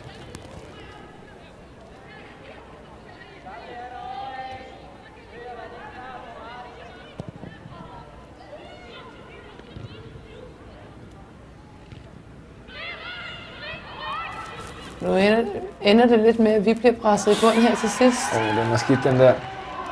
Cutback-afleveringen. Så heldigvis lidt for mange berøringer. Grunden, hun prøver at agere Pernille Harder der. Og trække hele forsvaret op, men det kan hun altså ikke. Og lige koncentrationen nu. Nu skal vi også have det ene point med i hvert fald for kampen her. Vi skal ikke... Det vil være rigtig ærgerligt at tabe, så vil det være misvisende. Ja, det vil jeg også sige. Især på første halvleg, der synes jeg, vi har klart overtaget. Og i starten af anden også, altså vi har mange muligheder. Vi har afslutningen på stolpen for Stine Larsen også. Men ja, som du siger, et par gode muligheder i første til Karoline Schmidt også, der er alene igennem. Og så har de bare været effektive, hollænderne. Ja. Her hvor den ordinære tid løber ud.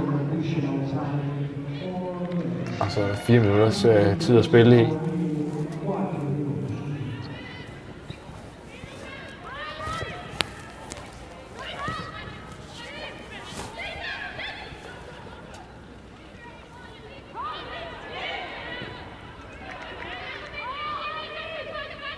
Nikoline Sørensen jagter lang bold ind i det danske felt. Grancia igen kommer hun godt ud af målet. Hun virker sikker i sin indgreb, synes jeg. BSF-målmanden. En af de få spillere omkring det danske landshold, der ikke er fra enten Fortuna Hjørring eller Brøndby. Ja. Sådan er det jo desværre herhjemme, at det er en af de 2 klubber, man skal befinde sig i. Hvis man gerne vil have en rigtig god træningskultur, men også lidt håndør for det. Der er desværre ikke nogen andre klubber, der sådan rigtig er med på det endnu. Og forhåbentlig noget, der kan komme snart. Ja, det er jo noget, der er under udvikling, og det bliver jo meget længere fremme, end hvad vi har været i mange år. Martins her, Nanna Christiansen, kan hun nå den? Det kan hun ikke. Godt, hun ikke trækker ind af. Ja, det må vi skal også trække ud i banen, det der. Simone Bøje. Nikoline Sørensen kan hun holde den bold. Hun får et frispark, det er godt. Fint nok vendt på hende, og synes også, at det er korrekt med et frispark.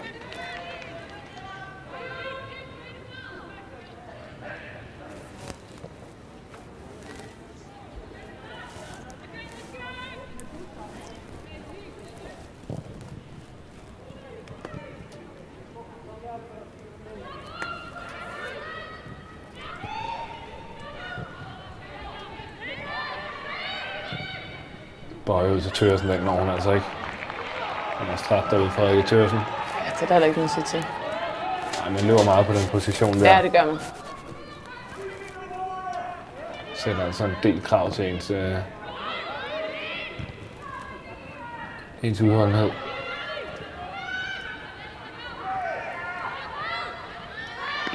Også fint presset her.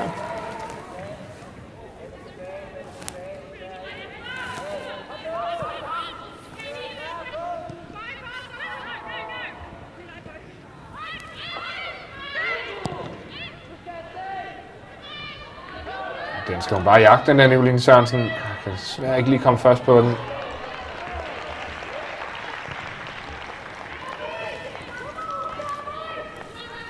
Jeg tror, vi desværre må sætte takke med en pointdeling i dag. Ja, det ser sådan ud. Der er ikke mere at skyde med i bøssen, tror jeg. Og det er okay. Altså... Skal vi lige have afvist deres sidste angreb her? Ja, det er ret træls, hvis de gik ned og gør det til 3-2 nu. Sandvej, hun bakker altså langt ind i feltet, Cecilie Sandvej. Får en afslutning på, jeg tror det er hjørnespark.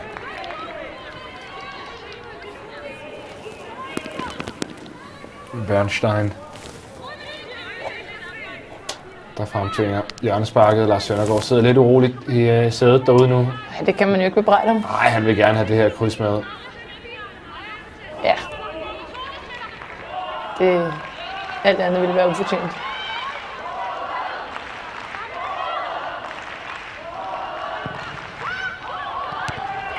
Nej, så skete det. 3-2. Ja, med 20 sekunder tilbage. Jeg så faktisk ikke, hvem det var, eller hvordan det skete. Jeg tror, det var Simone Bøje.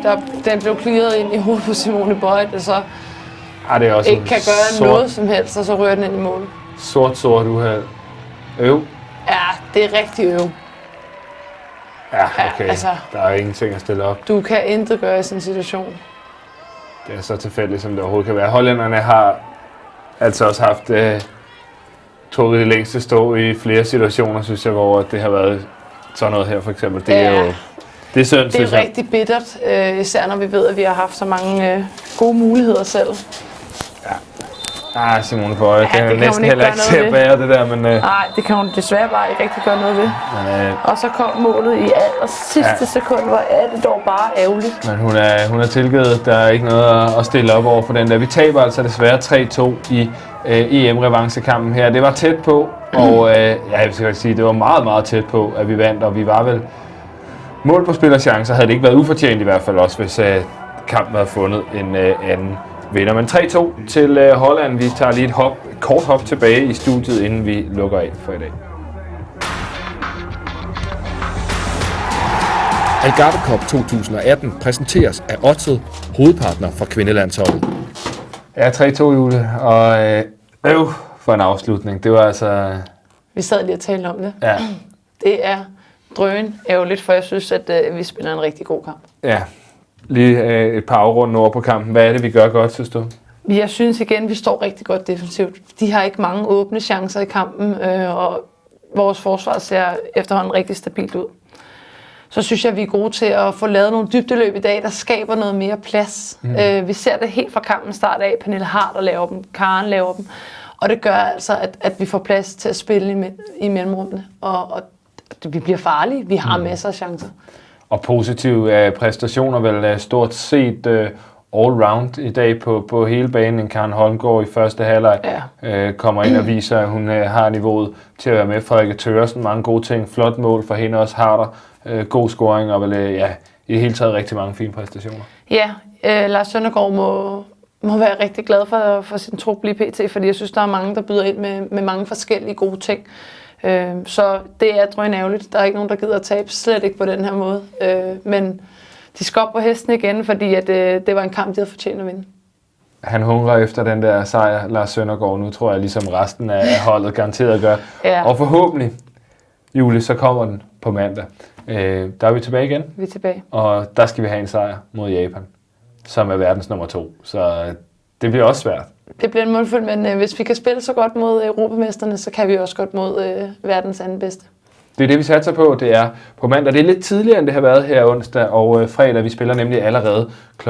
16.40, så du kan lige nå hjem fra arbejde og inden aftensmaden se opgøret på DBU TV imellem Danmark og Japan. Julie, tak fordi at du vil være med her igen. Vi ses igen.